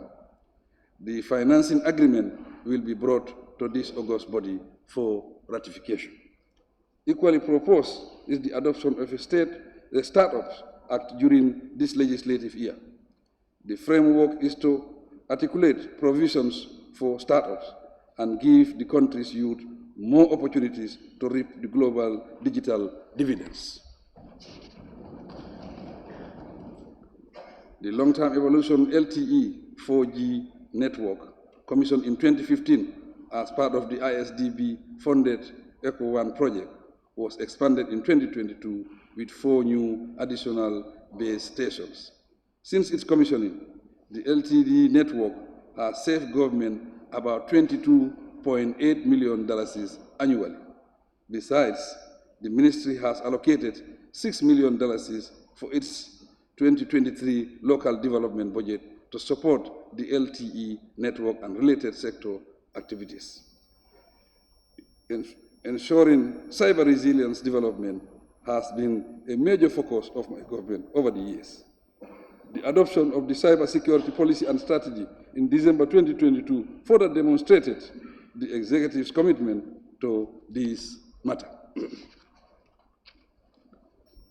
Mr. Speaker, there is quite an array of proposed interventions to report on here, but I will end by observing that a national digital literacy policy is in progress to provide informed guidelines on digital literacy and skills development.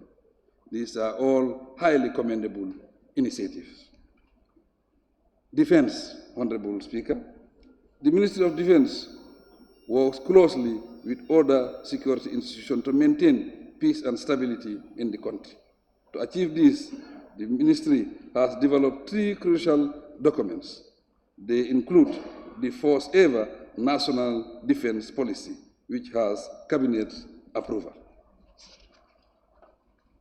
In addition, a defense strategy and implementation plan funded by the UK were completed in October 2022. The Ministry also has Cabinet approval to accede to the Arms Trade Treaty, ATT, and it is working on the ratification process. The ATT Voluntary Fund provided funding through Safe World Organization to facilitate the ratification and implementation process of the treaty. The terms and conditions of service for officers and soldiers, 1993 of the Gambia Armed Forces, is under review.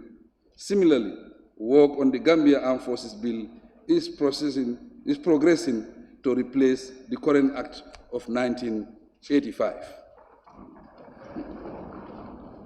Through the Ministry of Defense and Finance, and with support from the Republic of Turkey and the People's Republic of China, government have procured military vehicles and other specialized equipment for peacekeeping missions and ease of daily military operations, especially along the border. Mr. Speaker, the armed forces continue to forge healthy civil-military relations to improve on the existing cordial relations through regular consultations and outreach, such as providing free medical services and education. Significantly too, the Ministry and GAF will maintain close collaboration with other security agencies to ascertain a safe environment for every person in the country. Following the unfortunate resurgence of conflict in Casamance between the MFDC and the Senegalese armed forces, the Gambia Armed Forces monitors the affected areas in Fonyi to guarantee the safety of all Gambian citizens. In this regard, they conduct robust patrols in the area. We thank them for their vigilance and devoted service to the nation. Fisheries, water resources, and National Assembly matters. Honorable Speaker, the fisheries sector is a key contributor to the Gambian economy, accounting for 10% of GDP in 2022 and providing direct employment to over 30,000 people. To keep up the momentum, the Ministry of Fisheries recently designed and validated a draft National Fisheries and Aquaculture Policy 2022-2031, and it is now set for submission to Cabinet. The Ministry is investing in the additional fisheries and value chain to alleviate post-harvest challenges. With funds from the EU-Gambia Sustainable Fisheries Partnership Agreement, the construction of 2 fish handling platforms in Tanje and Gunjur, worth over $10 million, are ongoing to improve the hygienic conditions and durability of fish and fishery products. Honorable members, on revenue realized in the sector from January 2022 to May 2023, $34 million were generated from landing, $83 million from licensing, and $30 million from EU support, amounting to $148 million.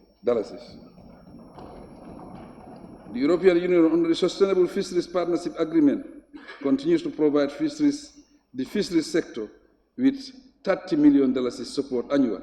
From this, $15 million is to strengthen the sustainable management, conservation, and the development of the sector. The remaining $15 million serves as financial compensation to access.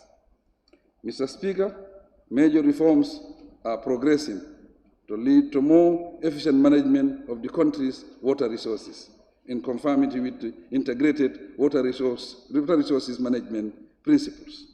In this vein, the Gambia Water Bill 2020 is available for enactment to replace the National Water Resources Council Act of 1979. Through support from the government of Japan, 20 additional solar-powered pipe water supply system for installation in 2022-2023 will serve 80,000 people in our rural communities. The project is ongoing and it is scheduled to end by December 2023. Gender, children, and social welfare. Mr. Speaker, a range of new policies developed by this sector guide the strategic development efforts and program activities of the Ministry of Gender, Children, and Social Welfare. On program implementation, the Women Enterprise Fund introduced in 2020 has benefited more than 93,000 women entrepreneurs, with $68 million disbursed to 628 women groups. The recovery rate during the past 3 years stands at 75% and 53% respectively for the first and second disbursements. In 2023, about 550 women groups will be reached countrywide through the same arrangements. The Sahel Women Economic Empowerment Project, which is at its preparatory stage, will be implemented throughout the country from 2024 to 2026. The project is to economically empower women and girls through entrepreneurship and livelihood skills training. It will also support in-school girls to complete grade 12 and women to access relevant information and reproductive health services. It is a World Bank-funded project. To further enhance the legal environment for the welfare of children, the sector has submitted the revised draft of the 2005 Children Act to the Justice Ministry for review. They have also finalized the development of an integrated and inclusive children's policy. Basic, secondary education, Mr. Speaker. To make education readily accessible to children from poor families as well as rural communities, my government uses resources from both the domestic budget and development partners to provide innovative ways of reaching underserved areas. In this regard, a significant surge in enrollment has been registered at all levels of the school system. Specifically, early childhood and development enrollment increased from 126,573 in 2021 to 130,952 in 2022. While in lower basic school enrollment increased respectively from 401,333 in 2021 to 414,477 in 2022. Similarly, upper basic school enrollment increased from 119,405 in 2022 to 123,081 in 2022. And senior secondary school enrollment increased from 76,537 to 78,706. These are significant increases.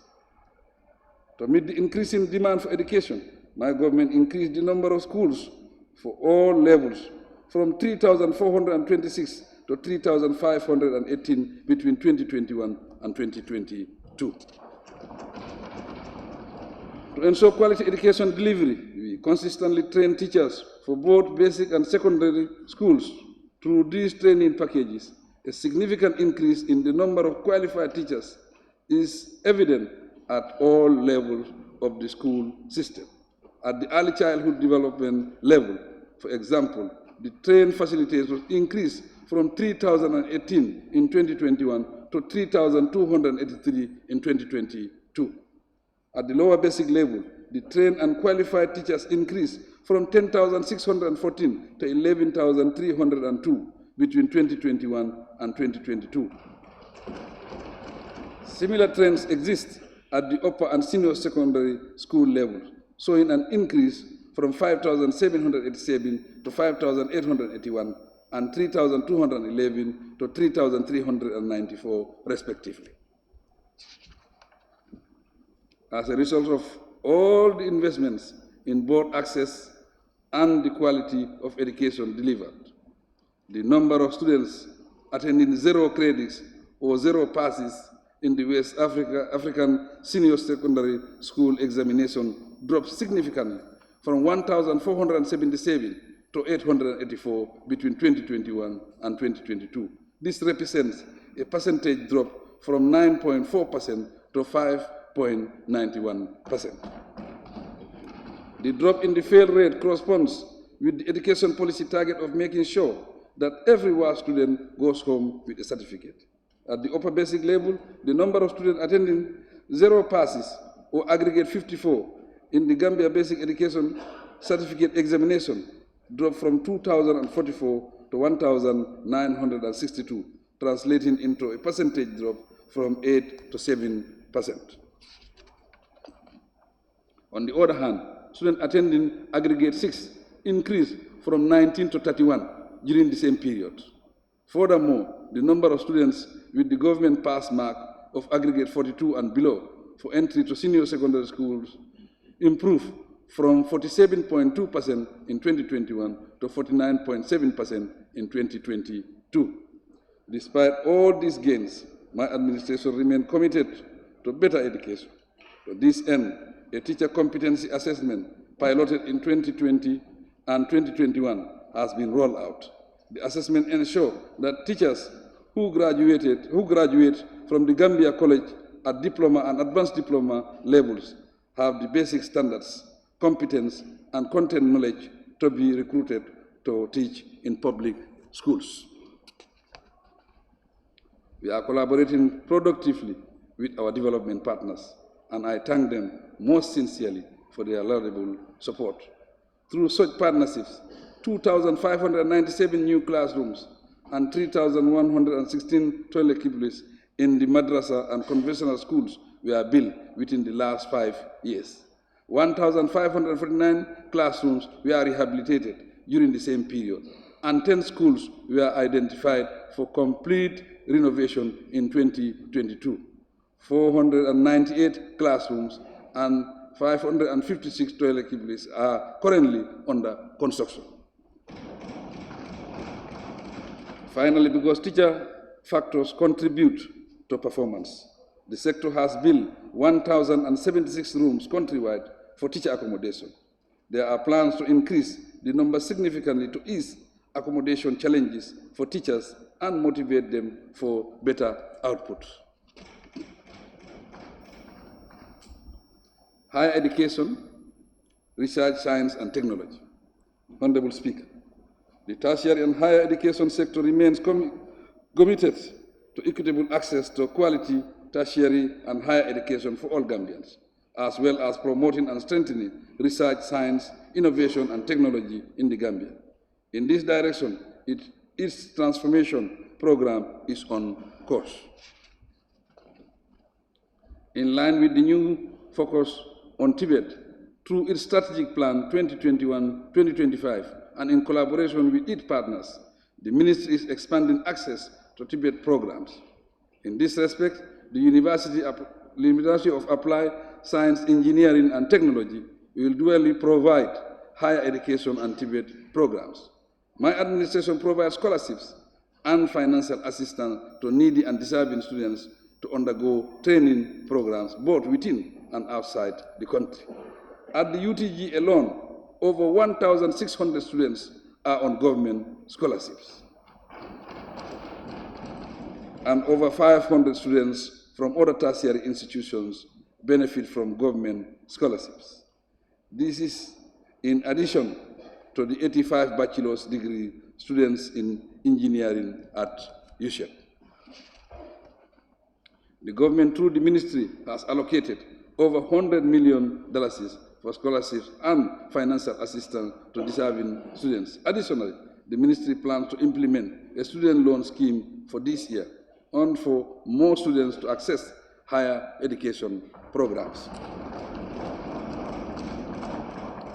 Interior, Mr. Speaker, the Ministry of Interior, in partnership with the International Organization for Migration, the Gambia, and with funding from the Switzerland Federal Department of Foreign Affairs, has launched the Assisted Voluntary Return and Reintegration Capacity Building Project for the Gambia. The project aims to strengthen the capacity of about 40 government officials directly involved in migrants' return and reintegration in the country by equipping them with the needed skills and resources to manage return and reintegration processes. Honorable members, the Ministry of Interior is establishing a peace-building unit and creating regional and national councils for peace and social cohesion as recommended by the Truth, Reconciliation and Reparation Commission. The Infrastructure for Peace 14P project will strengthen the capacity of the state and other existing agencies for peace and collaborative dialogue, while reducing the likelihood of current and future threats in peace in the Gambia in a sustainable manner. Mr. Speaker, there is a decrease in number of crimes recorded in the third quarter of 2022. It decreased by 12.6% compared to the third quarter of 2021. At a total of 1,426 cases were reported in the third quarter of 2021, while in the third quarter of 2022, 1,247 cases were registered.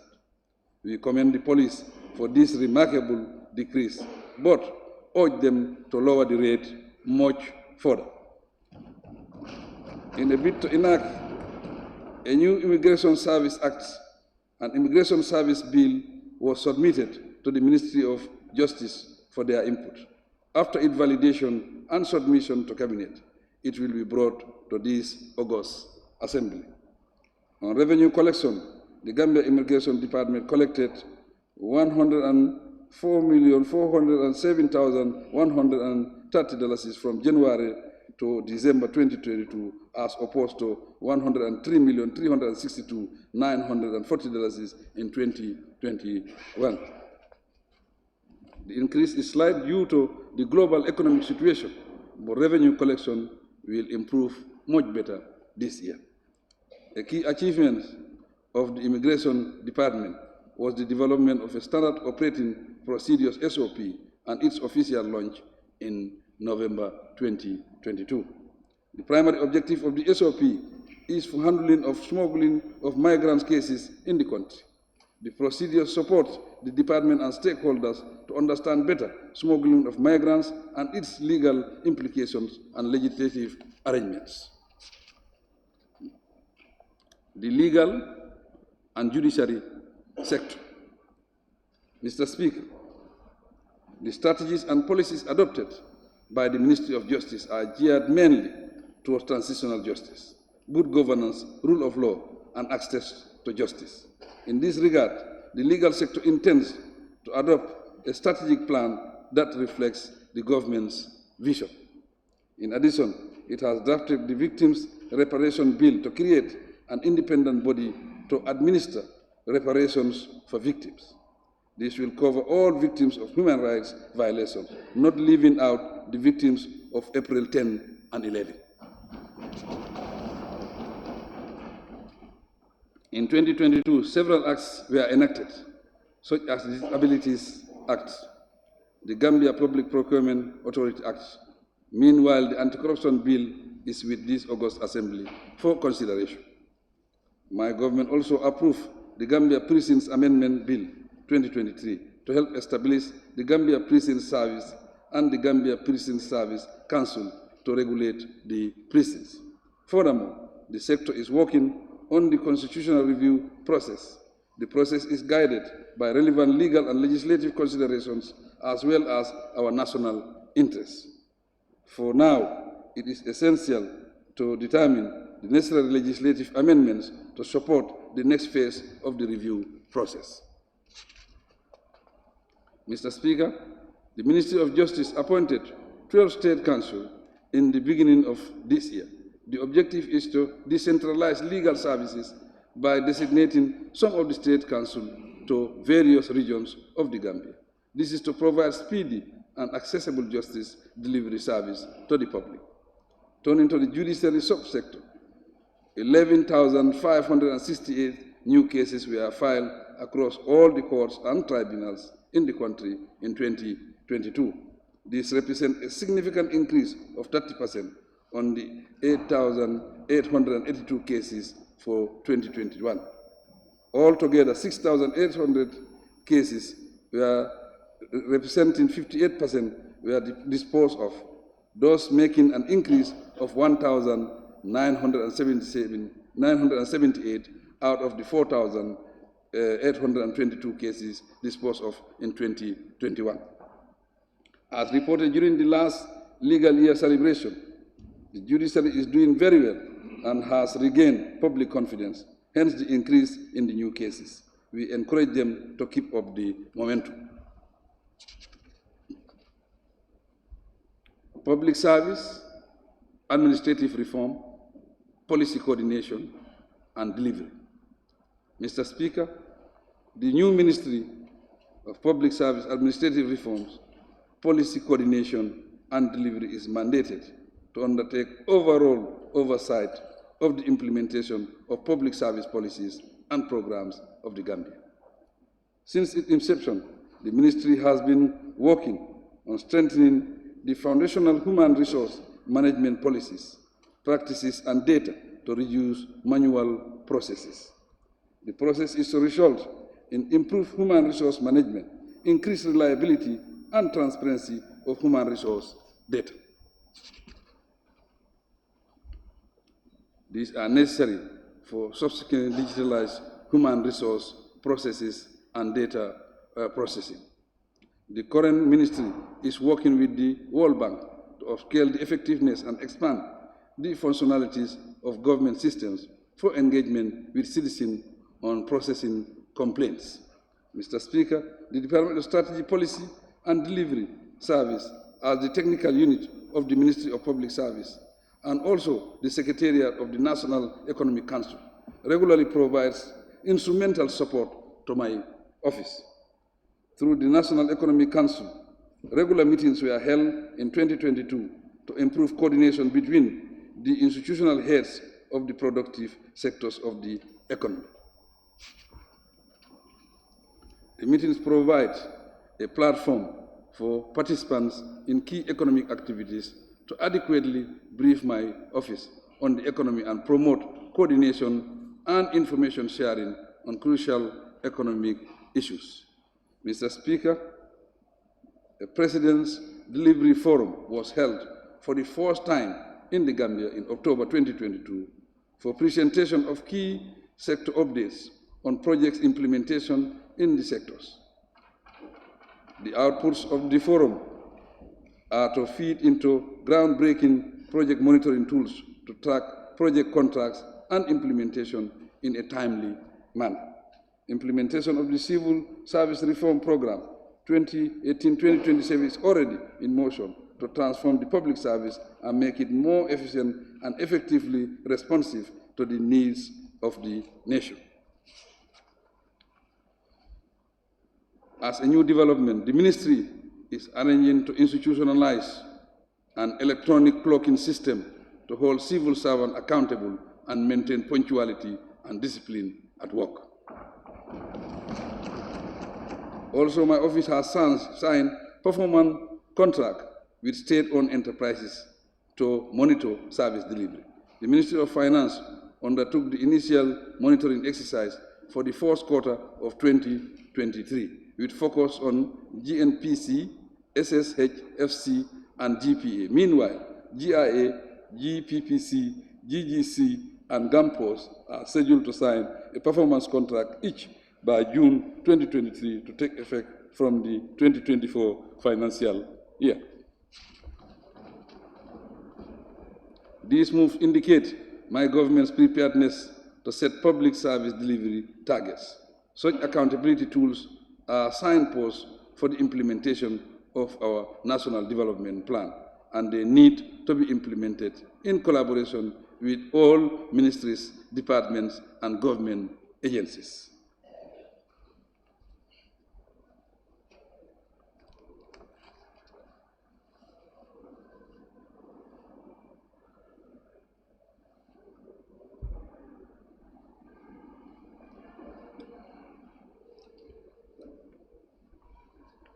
Transport, works, and infrastructure. Honorable Speaker, despite the post-COVID-19 recovery challenges, the transport, works, and infrastructure sector registered impressive results during the period under review. The sector steadfastly focused on road construction, resurfacing, reconstruction, upgrading to asphalt standards, and rehabilitation of selected roads across the country. To mention examples, the reconstruction of the Kerewan-Jawara Road to bituminous standards is in progress and stands at 90% completion. 60% of the 86-kilometer paved roads in the Nyomi-Hakalang area has been complete. Lot 1 of the North Bank Road is complete, and Lot 2 is 65% complete. They are 102 kilometers long. The construction of the Kiang West Road is ongoing, with the completion status of the 39 kilometers of the paved road at 71%. In a similar development, the government recently secured funding from the Saudi Fund for Development, equal to $50 million to construct 50 kilometers of roads in the Greater Banjul area. Works on this project are ongoing. From the Kuwaiti Fund for Arab Economic Development, Arab Bank for Economic Development in Africa, and the Islamic Development Bank, government secured $79.8 million to upgrade the Baden-Haden Highway into a 3-lane dual carriage way of 22 kilometers. It stretches from Yundum to Sitting Corner. 55% of the civil works is complete. My administration now plans to upgrade 1,200 kilometers of selected roads in the next 5 years. And this year, the ministry will construct a length of 345 kilometers across the country. Like the new Basse main market, I am glad to state that the fourth phase of the Brikama market is complete and was inaugurated in March of this year. Phase 2 is at the tender stage. The Public Building Facilities Management Bill is with this August Assembly for consideration to develop and promote policies and regulations for effective management of government estate. Mr. Speaker, formal negotiations are ongoing to improve the ports and to build a new one. The Technical Committee on the new ports has submitted its report to the Ministerial Committee for their review, consideration, and onward submission to Cabinet for advice. On air traffic analysis of actual figures for 2022 indicate that 359,909 passengers were handled at the Banjul International Airport, which shows an increase of 44.3% over the previous year. Projections suggest that this upward trend will persist. Tourism and culture. Mr. Speaker, the National Council for Arts and Culture is working with UNESCO on a regulation for the National Endowment Fund for Arts. When established, the fund will finance various cultural and artistic activities, which is useful for the tourism sector. The draft regulation is ready for validation and thereafter submission to Cabinet. To boost tourism and position the Gambia as a homecoming hub for our African brothers and sisters in the diaspora, the Gambia will observe the bicentenary anniversary of the occupation of Georgetown, Makati Island by British and the subsequent arrival of the liberated Africans on the island. The festival will take place in the second quarter of this year. With relief, tourism is growing again steadily. According to the submissions from the GT board, tourist arrivals pick up over the years from 89,232 in 2020 to 102,460 in 2021 and 182,795 in 2022. Arrival from our traditional markets increased, except from the 10% drop from Denmark. Arrival from the non-traditional markets increased by 47%. That is 10,908 tourists, compared to the same period in 2021. The sector projects 206,558 tourists this year, if all goes well. It is encouraging, Mr. Speaker, that the tourism sector has so far recorded 95% graduate employment out of 400 annual graduates from the Gambia Tourism and Hospitality Institute. An expansion program in the tourism and hospitality training upcountry in partnership with the International Trade Center under the YEP project is earmarked for this year. Over 500 young Gambians will participate in various programs to build capacity and create employment opportunities. Trade, industry, regional integration, and employment. Honorable Speaker. This sector is focusing on improving the business environment, promoting private sector investment, supporting micro, small, and medium enterprises for trade development, employment creation, and strengthening bilateral and multilateral trade cooperation. For regulation purposes, the sector has reviewed and updated the Labour Act 2007. The draft bill is awaiting a third reading by this August body. Its enactment will bring our labor laws to ILO standard and facilitate labor administration in the country. It will also encourage employment. To strengthen labor administration, the sector is revising the Injuries Compensation and Factories Act. It will be submitted to this Assembly ultimately. In November 2022, I launched the National Employment Policy and Action Plan, NEAP, 2022-2027, to reduce unemployment decisively. The Ministry of Trade, Industry, Regional Integration and Employment has established a National Employment Technical Committee set for inauguration. It compromises public, private sector, and development partners together with civil society for implementation of the NEAP. The committee will report to a cabinet subcommittee on employment. This demonstrates commitment at the highest level of government to address unemployment and underemployment, and by extension, poverty. The policy targets creating at least 150,000 jobs in 5 years. Regarding consumer and competition culture, a technical committee is revising the Competition Act 2007 and the Consumer Protection Act 2014 for effective enforcement of the Act and promotion of a competition culture in the economy. The administration will continually conduct market studies into the essential commodities and look into expired products as well as the pharmaceutical sector. Besides protecting consumer rights, a major objective of this undertaking is to curb anti-competitive practices amid the current supply chain challenges and surging prices. In the same vein, to enhance fair trade and rationalize prices, especially of essential commodities, my government has resolved to streamline and rationalize the national measurement system. The ministry has completed the necessary legal framework, so I urge the Assembly to approve the Legal Methodology Bill 2022 for immediate implementation. Mr. Speaker, 10 out of 17 international companies, GAIPA granted and SIC, have started operations. 6 are now establishing their company infrastructure, but 1 company is yet to start operations.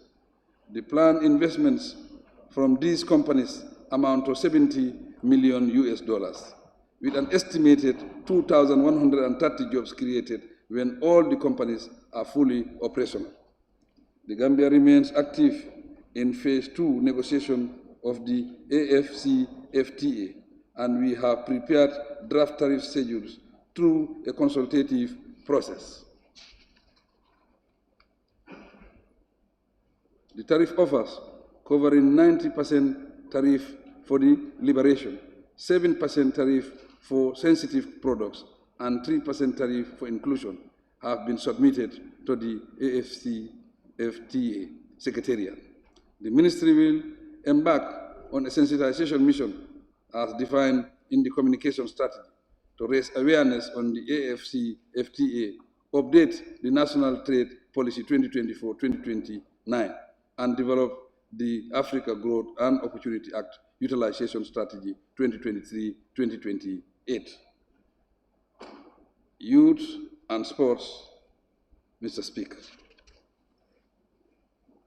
The young people are the most productive segment of society and thus are stakeholders in the national development process. They face substantial barriers, however, in their quest to be productive and empowered citizens of the country.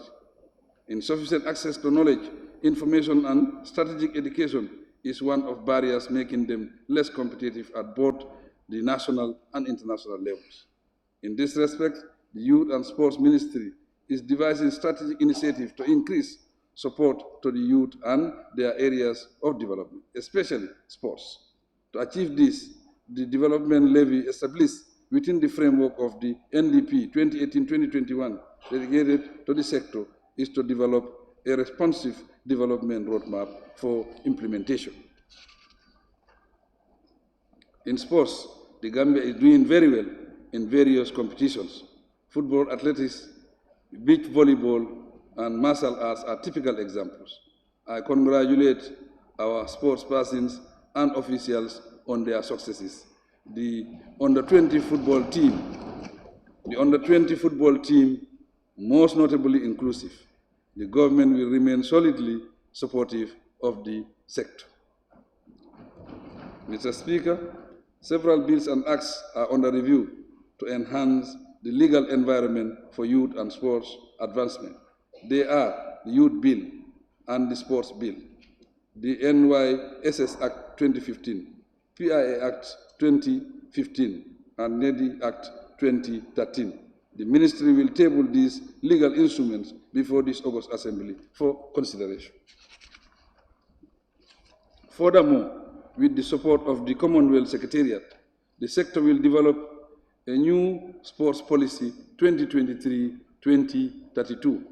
Apart from intensifying and expanding the NYSS apprenticeship training program to reach out to many more young people, the mandatory National Youth Service Program targeting university graduates is under consideration for implementation.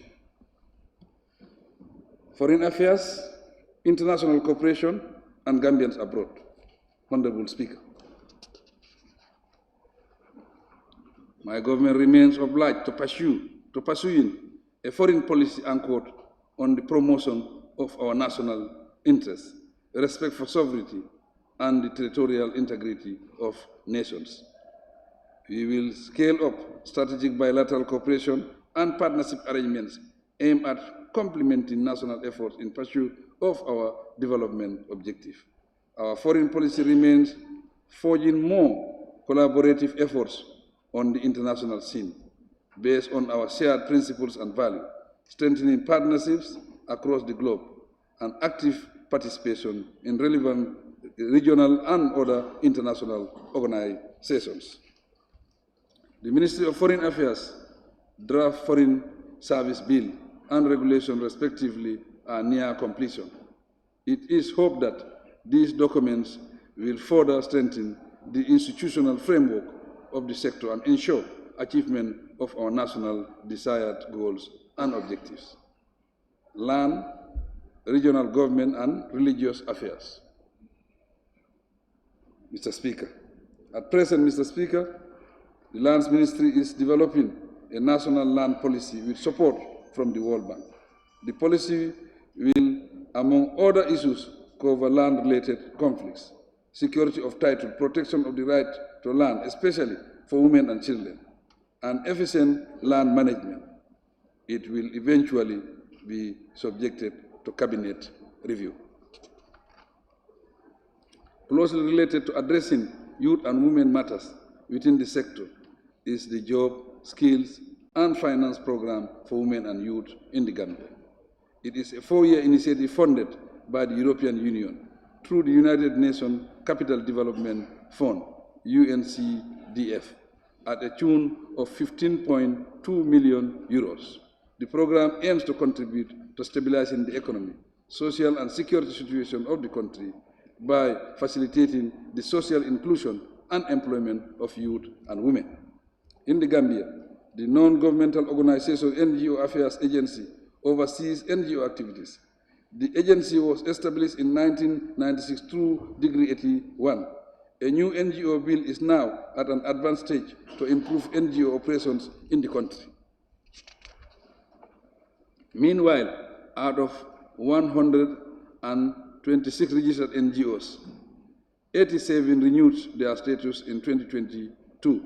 21 were deregistered based on non-compliance issues.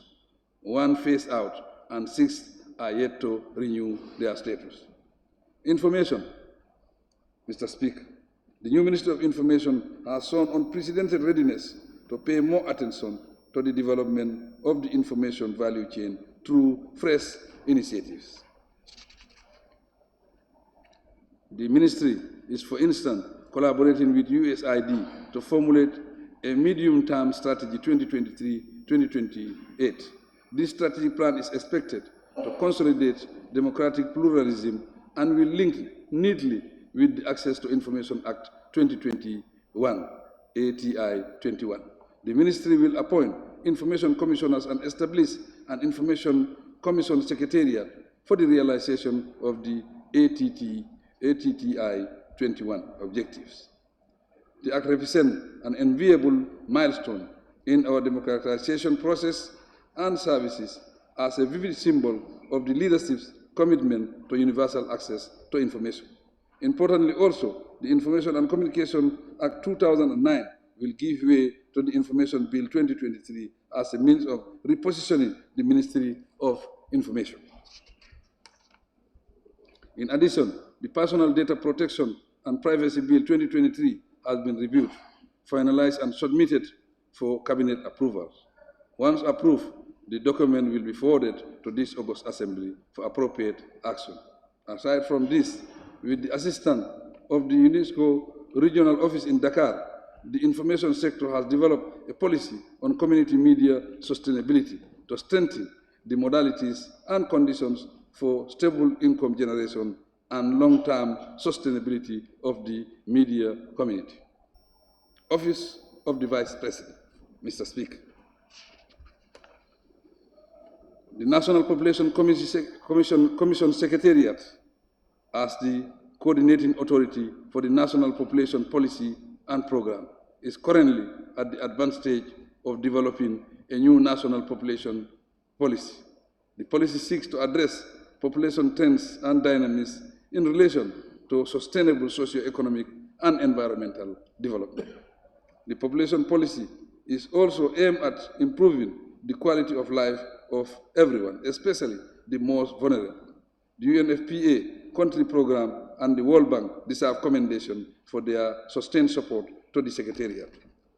Honorable members, following Cabinet's approval of the National Nutrition Policy 2021-2025 in December 2021, the National Nutrition Agency, with technical and financial support from UNICEF and the World Food Programme, formulated a multi-sectoral nutrition strategy plan in 2022. The plan is designed to guide implementation of all nutrition and nutrition-related programs and activities in the country up to 2025.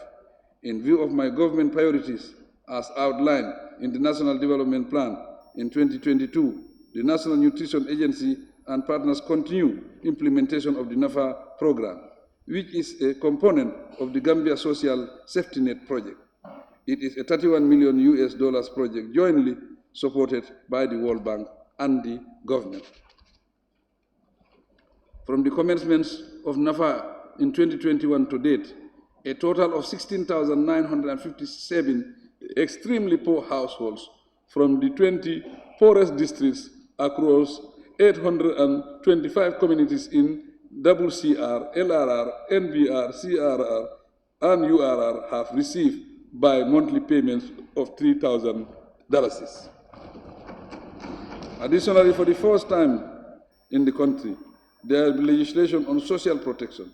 The draft bill will be presented to this August body this year. It will seek to set standards for social service delivery to the poor and vulnerable communities, especially marginalized groups such as people living with disability, widows, orphans, and people living with HIV and AIDS.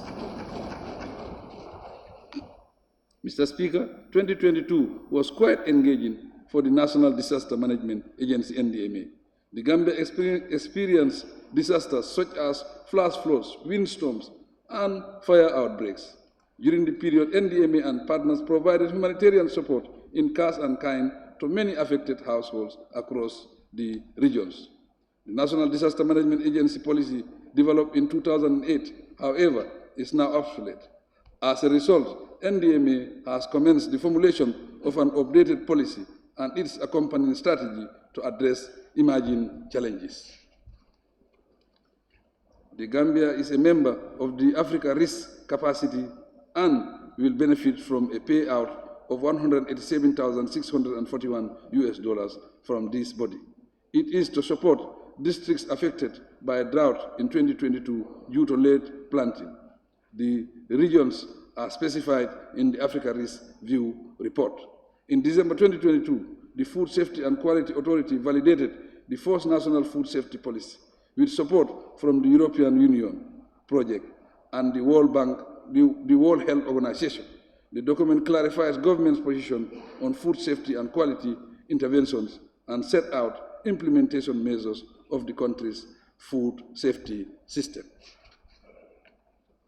Petroleum and energy. Honorable Speaker, the energy sector remains my government priority, and we will steadfastly mobilize resources for its transformation. Also, we will maintain our relationship and work with all relevant partners for the successful implementation of the electricity roadmap. The roadmap calls for universal electrification by 2025, integration of variable renewables, and investment in low-cost generation options. At the heart of this process is the National Water and Electricity Company, NEWEC, which is being restructured for operational viability and sustainability. At the moment, the constituent project components managed by NEWEC include the Gambia Electricity Restoration and Modernization Project, ECOWAS Regional Electricity Access Project, the Gambia Electricity Access Project, Nationally Appropriate Mitigation Actions-Based Rural Electrification with Renewable Energy Project, AFD Water Supply Project in the Greater Banjul area, the OIC Water Project, and the EEP Gambia Project. All these are designed to feed into the overall strategy of attaining universal access to electricity in the country. It is not surprising that the petroleum industry is affected by the impact of COVID-19 and the Russia-Ukraine war.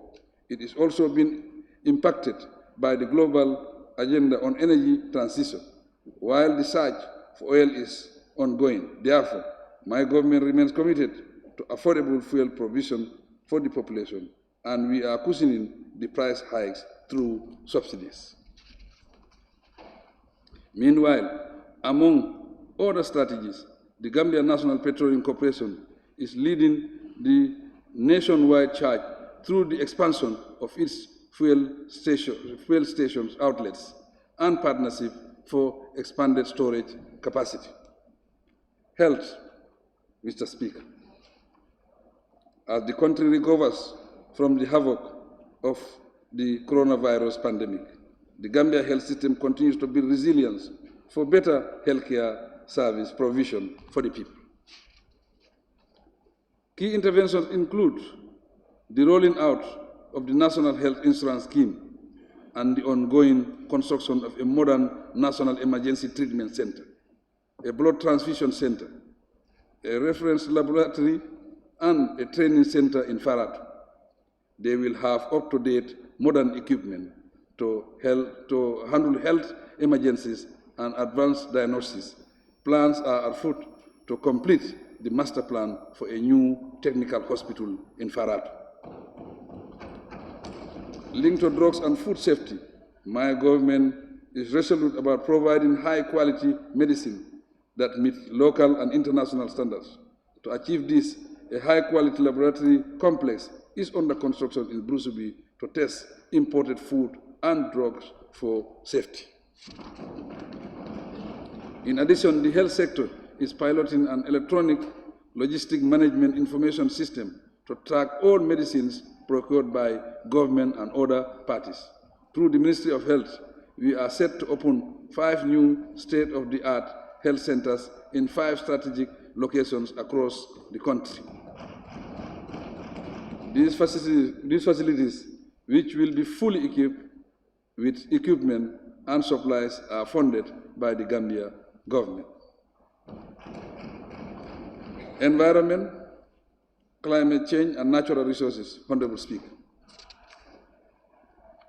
To adopt and build resilience to the adverse effects of climate change, the government, through the Ministry of Environment, Climate Change, and Natural Resources, has developed a Climate Change Vision 2050 and its long-term Climate Neutral Development Strategy 2050. The strategy was published by the United Nations Framework Convention on Climate Change in September 2022. These are part of a comprehensive framework to meaningfully guide the country's climate change mitigation interventions. The sector personnel are now working with the International Institute for Environment and Development to implement the Gambia the Least Developed Countries Initiative for Effective Adaptation and Resilience Project. It is geared towards ensuring that 70% of climate finance reaches the intended communities. With 4 other countries, the Gambia will benefit from an initial disbursement of 20 million British pounds donated by the Government of Canada for the first phase of the program. As a project of $45 million under the West Africa Coastal Area Management, funded by the World Bank, was also approved in December 2022 for the Gambia. The project is meant to reduce climate-related disasters such as flooding in the urban area. Correspondingly, a 6.9 million euros project funded by the French Development Agency was approved late last year. Its main objective is to support 5 marine protected areas and the communities around them. The ministry looks forward to this year to enacting the Biodiversity Wildlife Bill and the CITES Bill. They are at the Ministry of Justice for legal review. In the same vein, review of the Biodiversity and Wildlife Policy and the National Biodiversity Strategy and Action Plan 2015-2020 has commenced. Further, the wetland policy will be developed and efforts step up to fulfill the Gambia's international obligations. In the meantime, Cabinet recently approved the National Forestry Policy 2023-2032 for sustainable management and protection of our forest lands and resources through partnerships with stakeholders.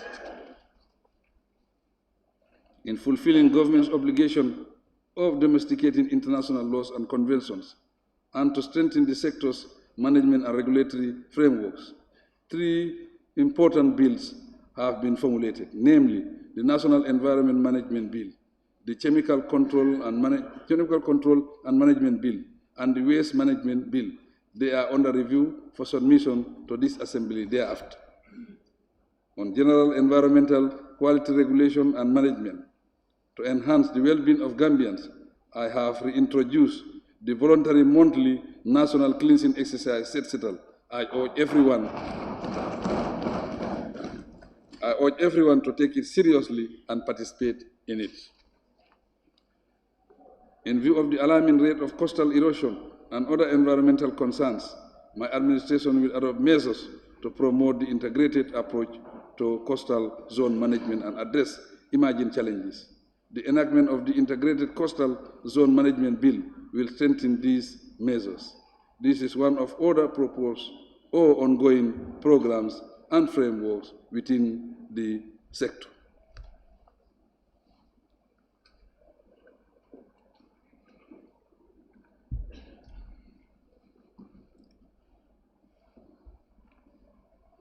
Mr. Speaker, concluding remarks. Mr. Speaker, honorable members of the National Assembly, the Gambia has transitioned through a national socio-political crisis brought about by undemocratic tendencies to a chain of global crises that have a telling effect on the nation's well-being, economy, and development prospects. Consequently, the evolution of my administration over these years is marked by implementation of unplanned but pragmatic crisis management strategies, alongside a determined and successful execution of well-defined and impactful national initiatives. Grave as the situation may be, my government has successfully risen to both national and international challenges to register remarkable achievements in various aspects of nation building. Infrastructure development, social services, digitalization, production, vulnerable groups, particularly women, the youth, and the physically challenged, employment, trade, food security, and emerging and energy are among the many issues that my administration gives sustained attention and priority. All of them featured vividly in my address. Our focus will strategically be on the people in order to build on our achievements. Indeed, 2022 was eventful, particularly for the legislature, as it led to the composition of the diverse assembly we have today. The loss of a vice president, 70 innocent children, and other dear citizens are among the tragic events of the year. We pray that the departed souls continue to rest in peace. Potentially, like all other nations, we have our share of global concerns over internal security and crime, living costs, stability, employment, public service, and productivity. Nonetheless, the critical factor that threatens peace and development most is disunity. As I always observe, we may belong to different political parties, religious faiths, or other social groupings, but we must unite as a nation to realize our national targets. Honorable members, the core mandates of the executive, the legislature, and the judiciary are interlocked and require that we work together in harmony. No person is an island, and no unit in an interlinked structure can function in isolation. Once we have a common goal, such as the development and progress of the people we serve, there will always be the need to unite and a path to do so. Fortunately, we subscribe to democracy and can collectively rally around its principles to match our programs in the national interest. That is, if we sincerely commit ourselves to standing by the people and acting on their behalf. Certainly, if democracy is not regarded merely as a political tool to gain advantage over others, but applied as a transformative social construct, our communities, institutions, and the nation will fare better, and we will all live in peace.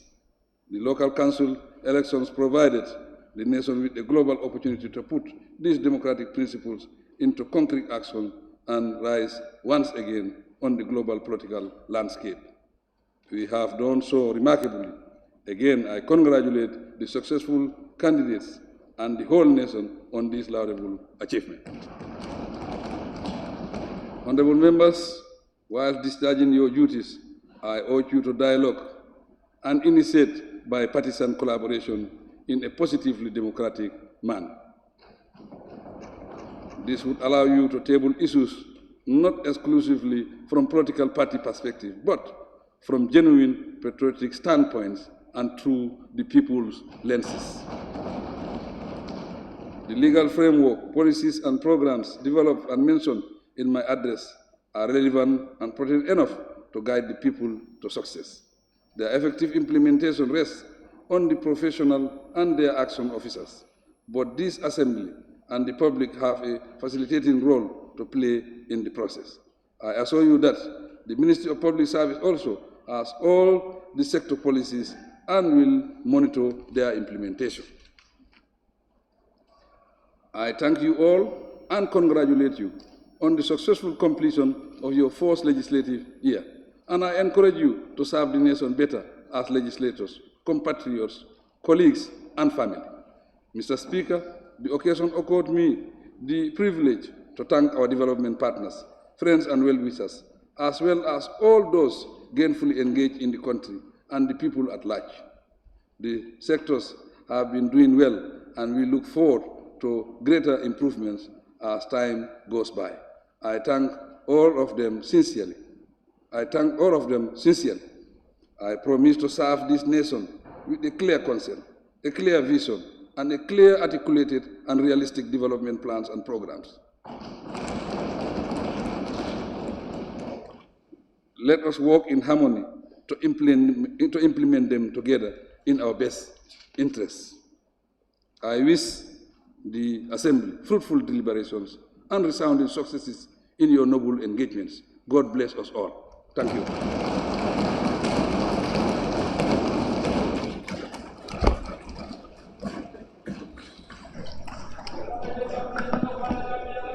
Point of order, Mr. Speaker. Mr. Speaker, point of order. Who's raising the point of order? Honorable Busumbala. Yes, Honorable Member for Busumbala. Thank you very much, Honorable Speaker.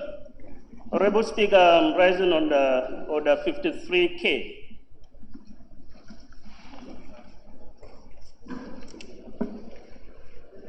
Honorable Speaker, point of order. Honorable Speaker,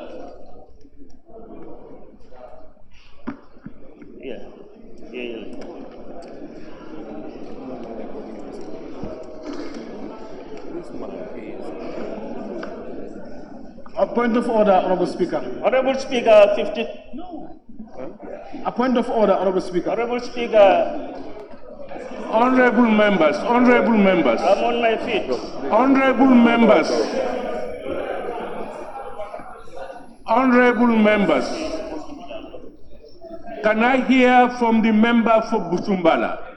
Thank you very much, Honorable Speaker. This motion 53 is motion which may be made without notice. Motion without notice. No.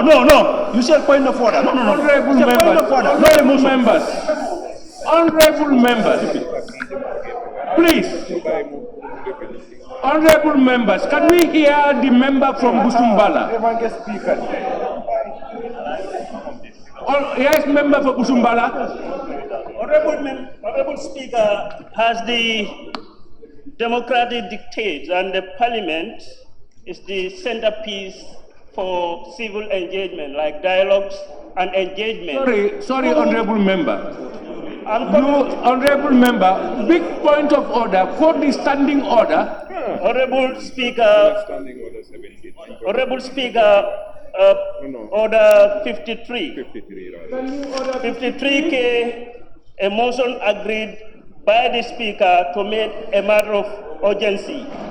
Honorable Speaker. Honorable member. Honorable member. Honorable member. Honorable members. Honorable members. Order, honorable members. Honorable members, I would want to urge all members to exercise patience. The honorable member had a point of order, and it has a process. Exactly. If you don't allow him put the facts down, how will we judge? He said standing order, he quoted standing order 53K. And the 53K reads, a motion agreed by the Speaker to be a matter of urgency.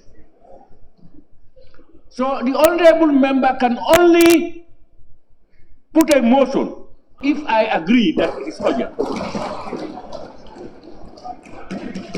And before I agree or disagree, it would have been best for the honorable member to notify me before the session. In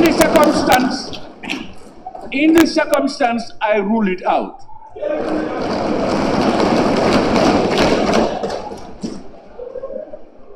Honorable members, we now, any member who wants to second the motion, honorable member for Kantora and majority leader. Thank you very much, Honorable Speaker, for giving me the floor. I rise to second the motion and thank His Excellency for the marathon speech. Thank you. Honorable Point of order, Honorable Speaker. Honorable members. Point of order, Honorable Speaker. Boy, look, allow me to... Honorable member for Busumbala, may I hear your Honorable point? Speaker, 53 is a motion without notice. And Honorable Speaker... No. Honorable member, you are standing on a point of order. 53K. But 53 is a motion without notice. So it can be applicable instantly. You listen to my motion, you either reject it or you allow me to proceed. All right, honorable members, please, order. If you did not hear me... Honorable member, read your standing order. The Speaker has made a decision. If that decision for you is not correct, it has a process. It's not a point of order. You do that process, please. You don't point of order that. When I make a judgment, and you feel that that judgment probably is not correct, it has another process. You don't say point of order again. Please. Honorable members, it has been moved and seconded that this August Assembly do consider the motion on the State of the Nation Address 2023 delivered by His Excellency the President of the Republic. Those in favor, please say aye. Aye. Those not in favor, please say no. The ayes have it. Honorable members, the consideration and debate proper on the motion so tabled will now be adjourned until Monday, 12th June 2023, to give honorable members ample time to read and digest the said address.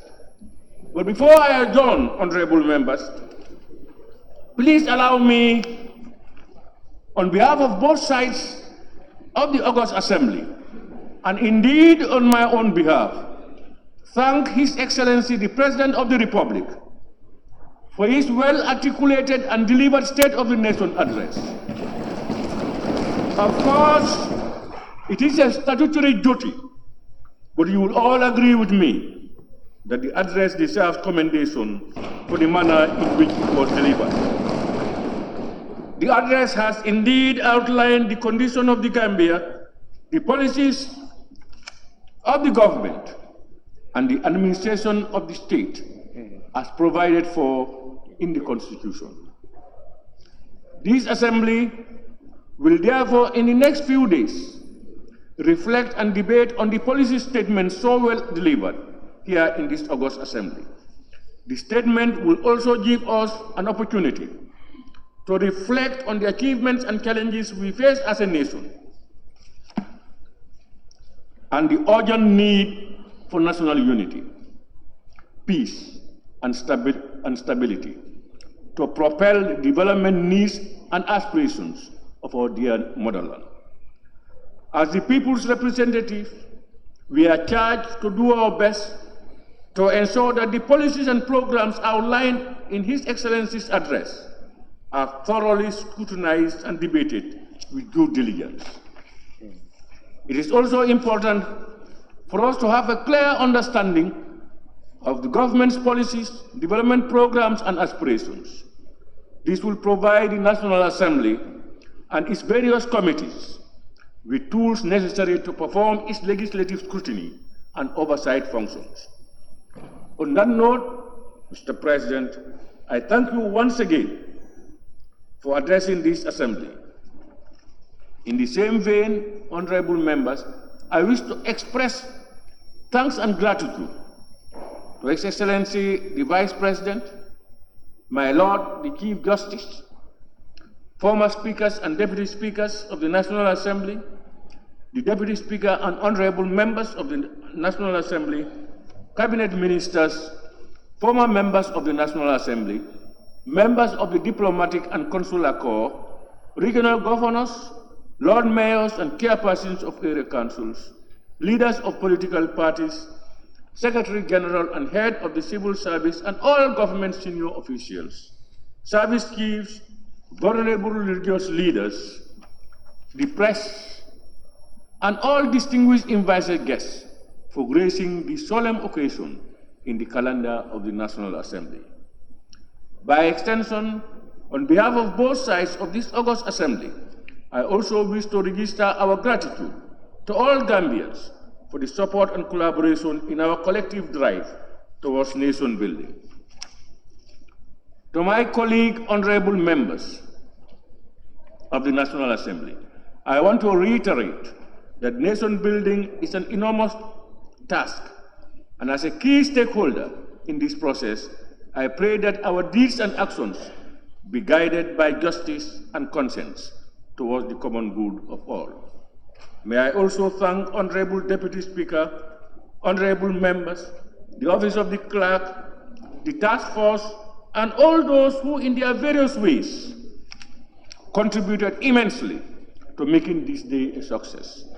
I pray that Allah subhanahu wa ta'ala blesses and guides us all. Honorable members, before I put the question, may I kindly remind all guests to remain seated to allow His Excellency the President to take leave of the chambers, to be followed by the Vice President, Cabinet Ministers, and others. On that note, I will now put the question.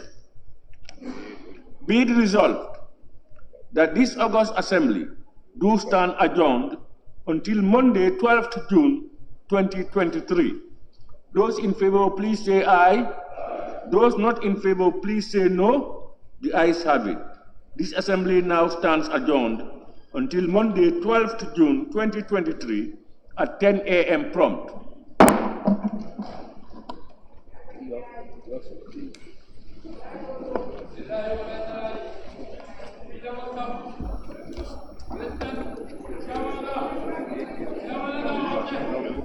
Viewers, thank you very much and welcome back to the State of the Nation address by His Excellency, the President of the Republic of the Gambia, President Adama Barrow. Of course, he talked about a lot of issues as we predicted here before his State of the Nation address.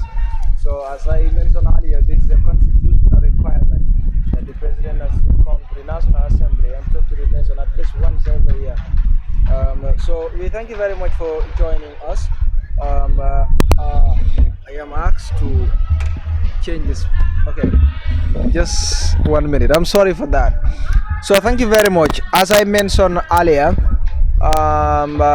this was the State of the Nation address by His Excellency President Adama Barrow, and then we are going to get some of the National Assembly members here to talk to them. But then, yes, Ramatullah and Lamin Fatou will get us some National Assembly members to talk to them here, if possible, about the statement delivered by the President of the Republic of the Gambia. Baringol wolem banko president oti minkera President Adama Barrow mi alon ko atele State of Nation address nin kumu atele diamuta banko mole ala programol mi alon ko wolle be laringa bulu nyin sangol mi alon ko nyin sango mi alon ko wala tambira ay minkeno bari ala problème mol mum minti ando ay musido le soro pour kaje ko dron kanyin problème o ta ka solve ba jibe kanne pour ka National Assembly member do lu soro pour kaje ko dron ni si kachano nyamen adabe ko ko mi alon ko president way wala ko wala loro mi alon ko abo lekk kan ala Ministry of Works mi alon ko be do ko mi alon ko be wala ki kan fannal bi jele mi alon ko ay male adaba kono ako kerewan njawara silo mi alon ko akoy be wala doko kan ako nyin temben na ko futatale ako 90% ninku mo kemo kono sidula tan konondo ako be doko tale science afono le ko 10% don wala tutaje adabe ko kono mi alon ko banko president ayafo bari ko fanan kono ako min kera hakalan siloti akam dele ko 80% ako mu kolleti mi alon ko ako 80% mu felleti mi alon ko ako wo bantale fa pare fa fo nyaa bari amu mozi fanan mi alon ko adiamuta the Ministry of Basic and Secondary Education la kola mi alon ko ako be lafandiro ke kanje bakele min kera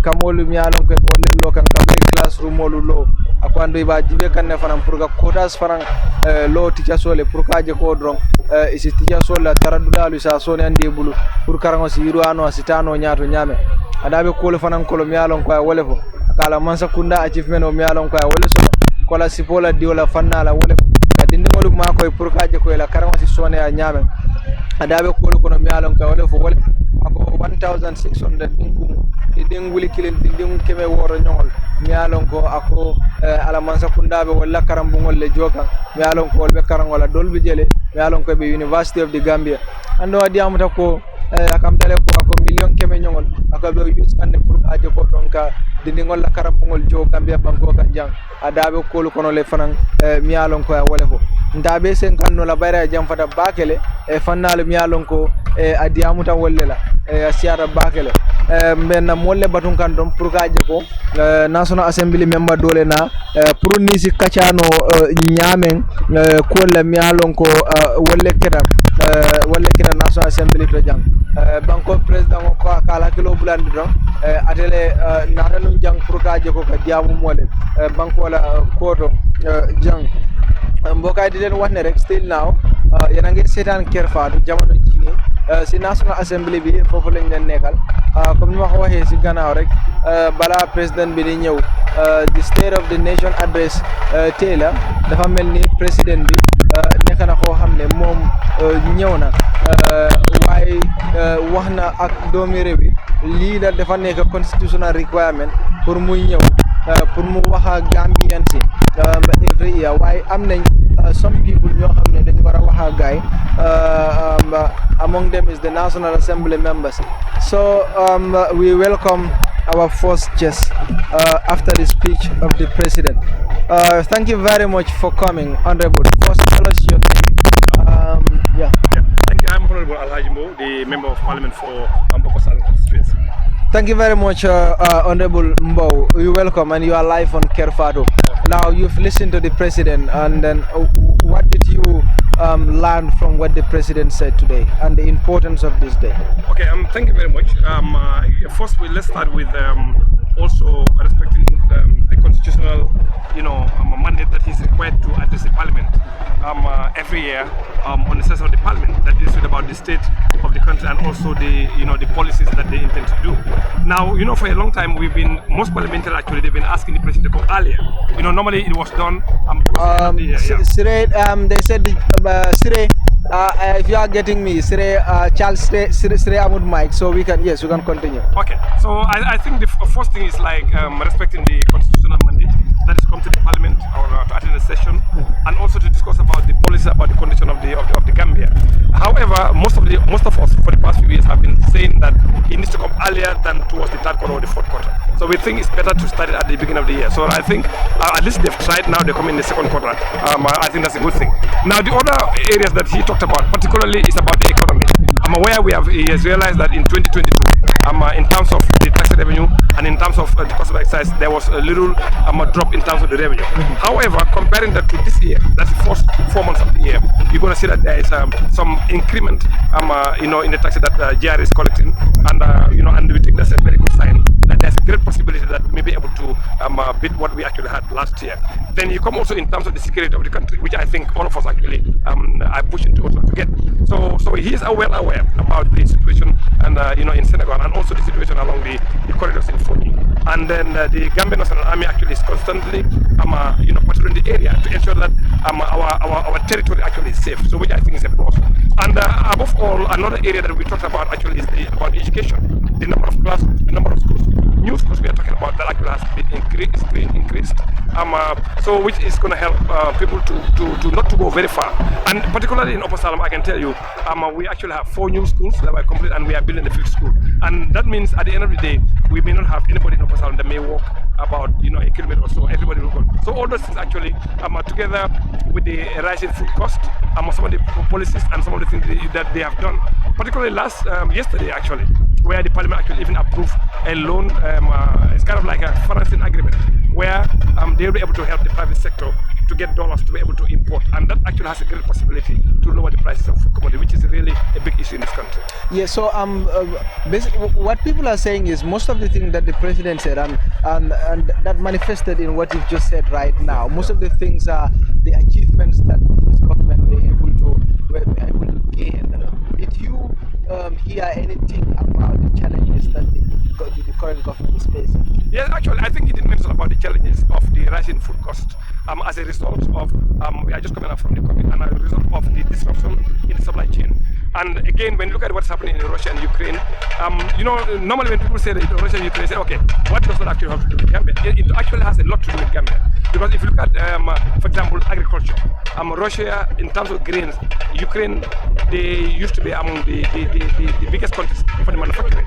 So now if that actually has a disruption, we're going to have a problem. If you look at also the transport sector, in terms of, planes, cargo, that particular area of the world actually do a lot in people actually hiring those things. So if there's a disruption, of course, it's going to actually, affect the entire supply chain itself, from the buying, from transportation, and eventually the price is also going to happen. Now, if you look at the world inflation, for example, you're going to see that actually the inflation actually has started to come down, but the rates actually have gone up. In fact, in most countries, you will see that the inflation is going like a double digits. Now, Gambia also, we have seen that the inflation also is coming in double digits, which is actually a big issue. Now, wherever you have inflation double digits, there's a cause for concern. And I think now the mitigating factors, that's what he was trying to explain, what the government actually trying to do to help lower those things down. And that's really very important to the average Gambian, the food prices that actually has been rising. Well, the people that you are representing, most of them are engaged in the agriculture. The president mentioned, he talked about agriculture. Yeah. What are some of the things that you think can benefit your people out of what the president said today? I think one of the key things is about our people, or my people in particular in Upper Salom, I think consistently they've been talking about the price of fertilizer. Now, again, if you look at this year, the price of fertilizer is going to go down to about $1,150 as opposed to last year when it was over $2,000. So, and I think this is exactly what our people actually are asking for. They're not saying government give us free, but they said make it affordable for us so that we can buy, so that we can actually develop our agriculture. So I think that is actually a step in the right direction. And again, if you look at the papers also these days, they've been advertising to get high quality seeds. And for us as Upper Salom, I think this is one of the best things we can actually have in agriculture. Lower the price of fertilizer, give us the high value seeds, and then we'll be able to do our work. There is a lot of debate going around with this that the president should come and answer questions for himself. Instead, most of the time they send the vice president. What is your opinion about this? Well, for me, I don't have any issue with that because this is something about the constitution. So if your constitution allows him to be able to send somebody to come and represent him, for me, I don't see any issue with it. Now, if we as parliamentarians want him to be coming to parliament, what we can do, let's go and change the constitution to reflect that. But as far as the constitution is concerned, it has given him the mandate to send anybody, particularly the vice president, to come to the parliament to answer. Actually, it's the only vice president to answer on his behalf. So for me, I don't see any issue. But personally, if he comes, to talk to us directly, I don't think there's any harm. I think it's just going to be a plus for him instead of sending somebody. So first, if you want him to come on his own, I think what we can do is just change the constitution because this constitution gives him the right to do so. So for me, there's no. You don't have any problem. Thank you very much, Honorable, for coming. Thank you so much. Sure. That is Honorable Mo, of course, of Upper Salom. Thank you very much. Honorable, welcome. Ngejele albenyo sabola kono bari jandi be futala nyo sabo nyindo. You want to understand President Wala Diamo? Thank you so much, Buba. Coming, understand President Diamo. All of you know. A statement or a statement me along to various ministries. You always have a idea. Pradena dry read at the National Assembly. So now me understand. All I from me read can I understand. But ya conclude nyadile kama understand. This has been the norm since then. President Walkanale really. How do you know that? That's why I'm saying. That's why I was under the point of order 53, coming on the motion without notice. Proof. I see. I remember so the deliberation today at that particular right, India, whether at a column is a true reflection of things on the ground, But this is a statement. You can come and they give you statement like he said. It's not the maker of those statements. Those statements emanate from the various ministries. They are just right up and given to him for him to come and read. But not a fan said I remember so that on that list, on that right up. Then it is not a true reflection of the reality on the ground. What exactly was between you and the speaker? We had some push and pull between you and the speaker, Bakari. What was the problem? When? Today? Today it was not a push and pull. It is like when the president made a statement, we have a constitutional provision 77(2), which the assembly, the members may request the president's attendance to listen to their deliberation. You know, you have our own standing order 24, which also requires members to make such for the presidents to attend, matters of national importance during their deliberation. So, but then you cannot come out with those orders now because they need some, technicalities. But you can come under section order 53, which is a motion without notice. And within that, you can embed all these orders and make sure that the president appears. So then, you have a problem with the president not appearing, yes, but sending someone to represent him to answer questions. He has a discretional power under the Constitution. But Buba, for 6 years, good 6 years, the president has been reading this song, without no personal appearance before the members of the National Assembly. And as a National Assembly, Buba, we are the centerpiece of dialogue. We are the centerpiece of engagement between the civil society, between the population, and that of the governance system, that is the president and his, So the president should at least show a leadership today, and appear at least in his 7th address to the National Assembly, and appear by himself, listening to the deliberation. It's only 1 day or 2 days, listening to the deliberation of members. There and then he will be, he will understand the piece that has been presented to him. Are you disappointed that the motion that you raised was ruled out by the speaker? Yeah, I'm disappointed because you know what? Section 53, order 53K, say the president, you can come under the motion without notice, but the president should look at the urgency and accept that the speaker should look at the urgency of the motion and accept it. But the speaker cannot rule without you being heard. Because you cannot rule out my motion without you did not know what my motion is all about. And that's exactly what the speaker does. You must listen to me first and look whether it is urgent or not, then you rule out. But you did not look at the urgency of my motion. You did not listen to me. Disallow me to be heard. And you made a ruling.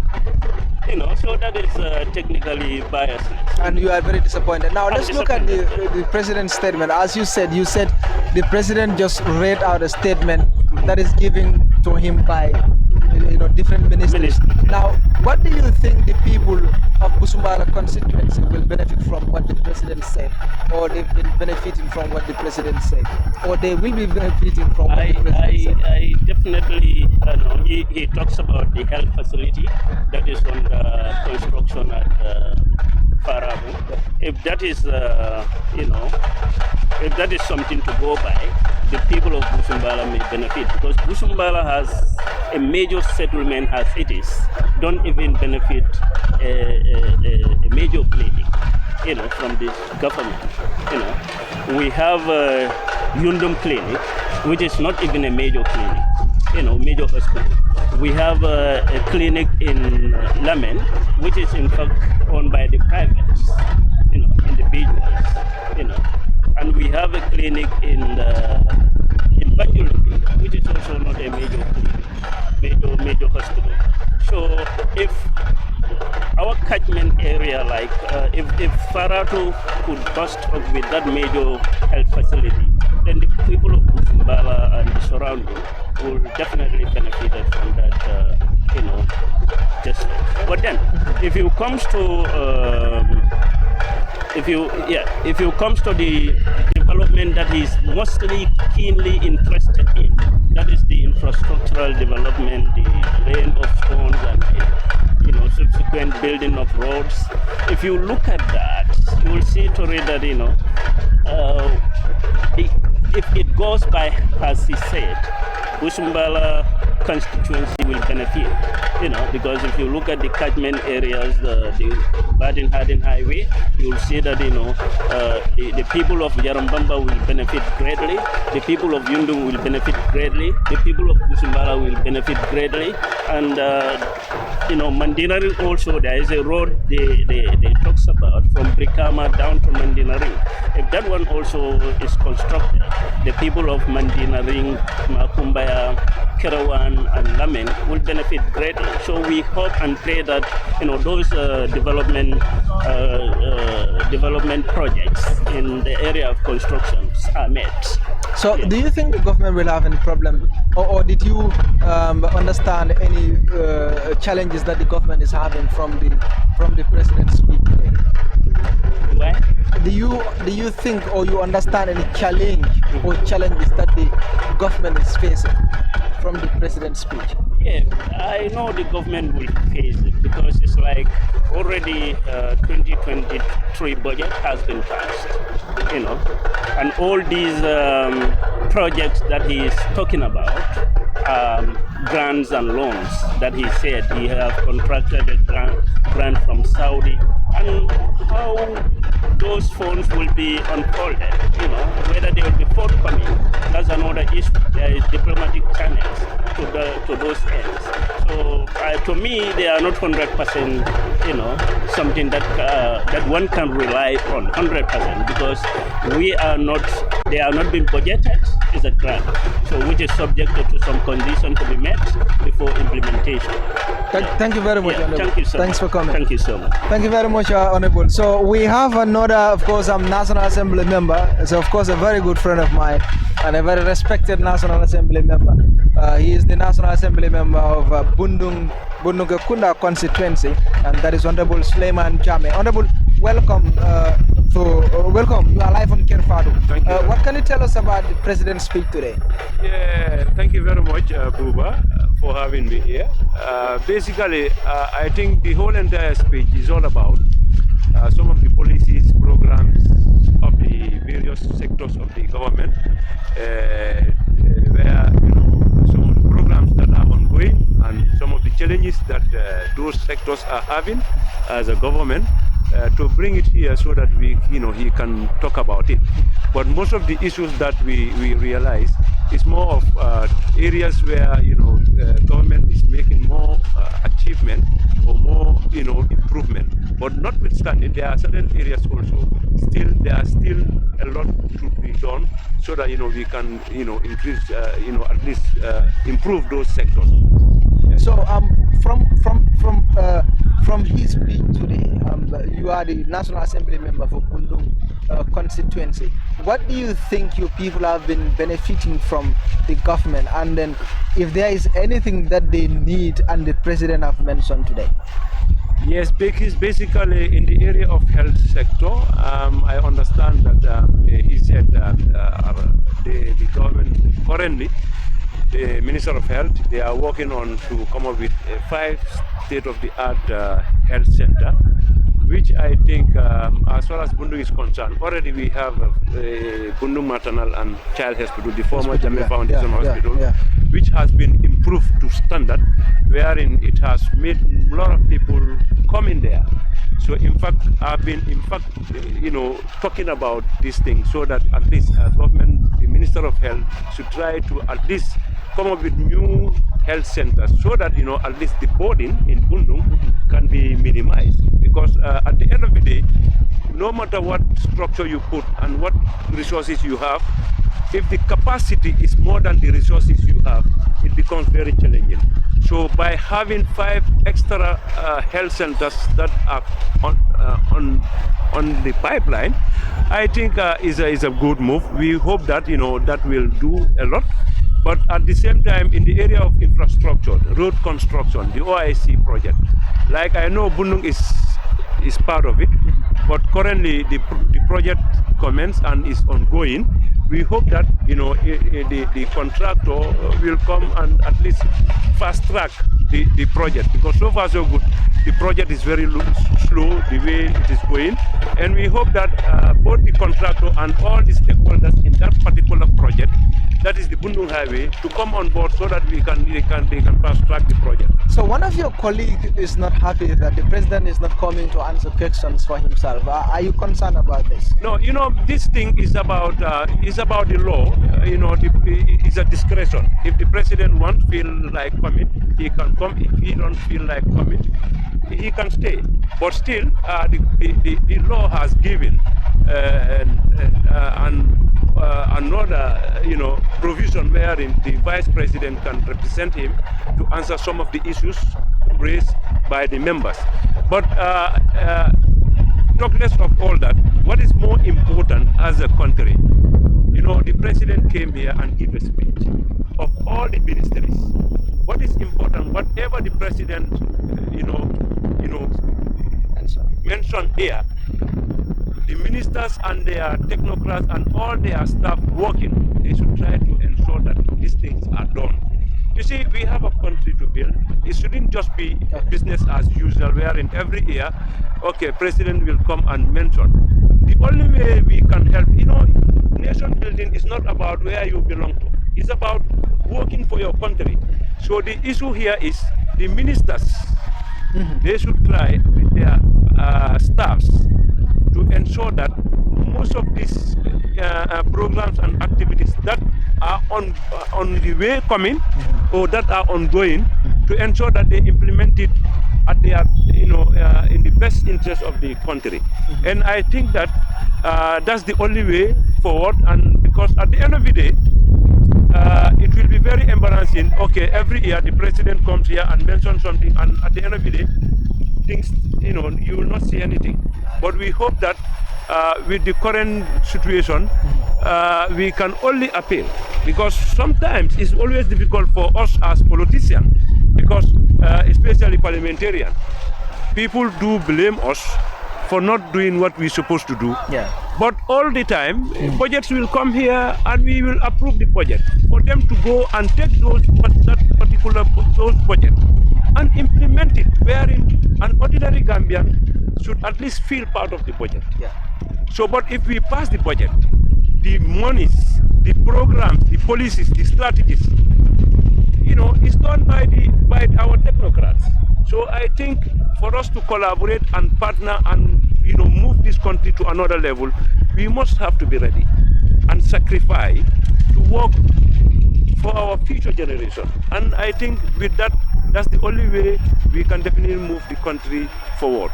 Thank you very much, Honorable, for coming. Thank you very much. Thanks so much for the time. That was Honorable Suleiman Kerr. He's the National Assembly member for Bundung constituency. And I have another good friend here, of course, Honorable Bakari. Me alon ka portan na le bari. Sa ka borin na le problem tije. Honorable, thank you very much. Baraka bake. Be live on Kerr right now. You mune understand about President Wala Diamo to be. President Wala Diamo nga fen jamale understand and I ku jamale for. I follow the Gambia is having a relationship with Turkey, military friendship, and they are going to support us. If the Gambia support like for the military equipment and the vehicles are already here in the country, and those vehicles will help them in their other especially in the areas like Foni. Yeah, so that Kajeko conflict on Mimbe customers way than here, I can't afford a Gambia alone.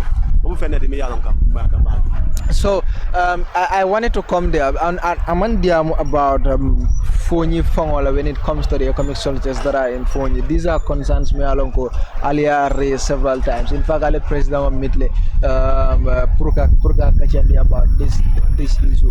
Are you concerned that among ala address one?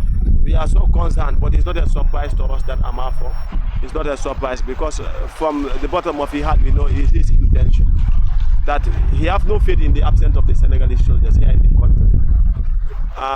To whom much is given, much is expected. The Gambia Armed Forces is given less, so he expects less from the Gambia Armed Forces. If they are given more, then he will expect more. The economic forces are given much, you understand? So he expects much from the economic forces. Those are the laws of nature. So what do you think your people have been benefiting from what the president said?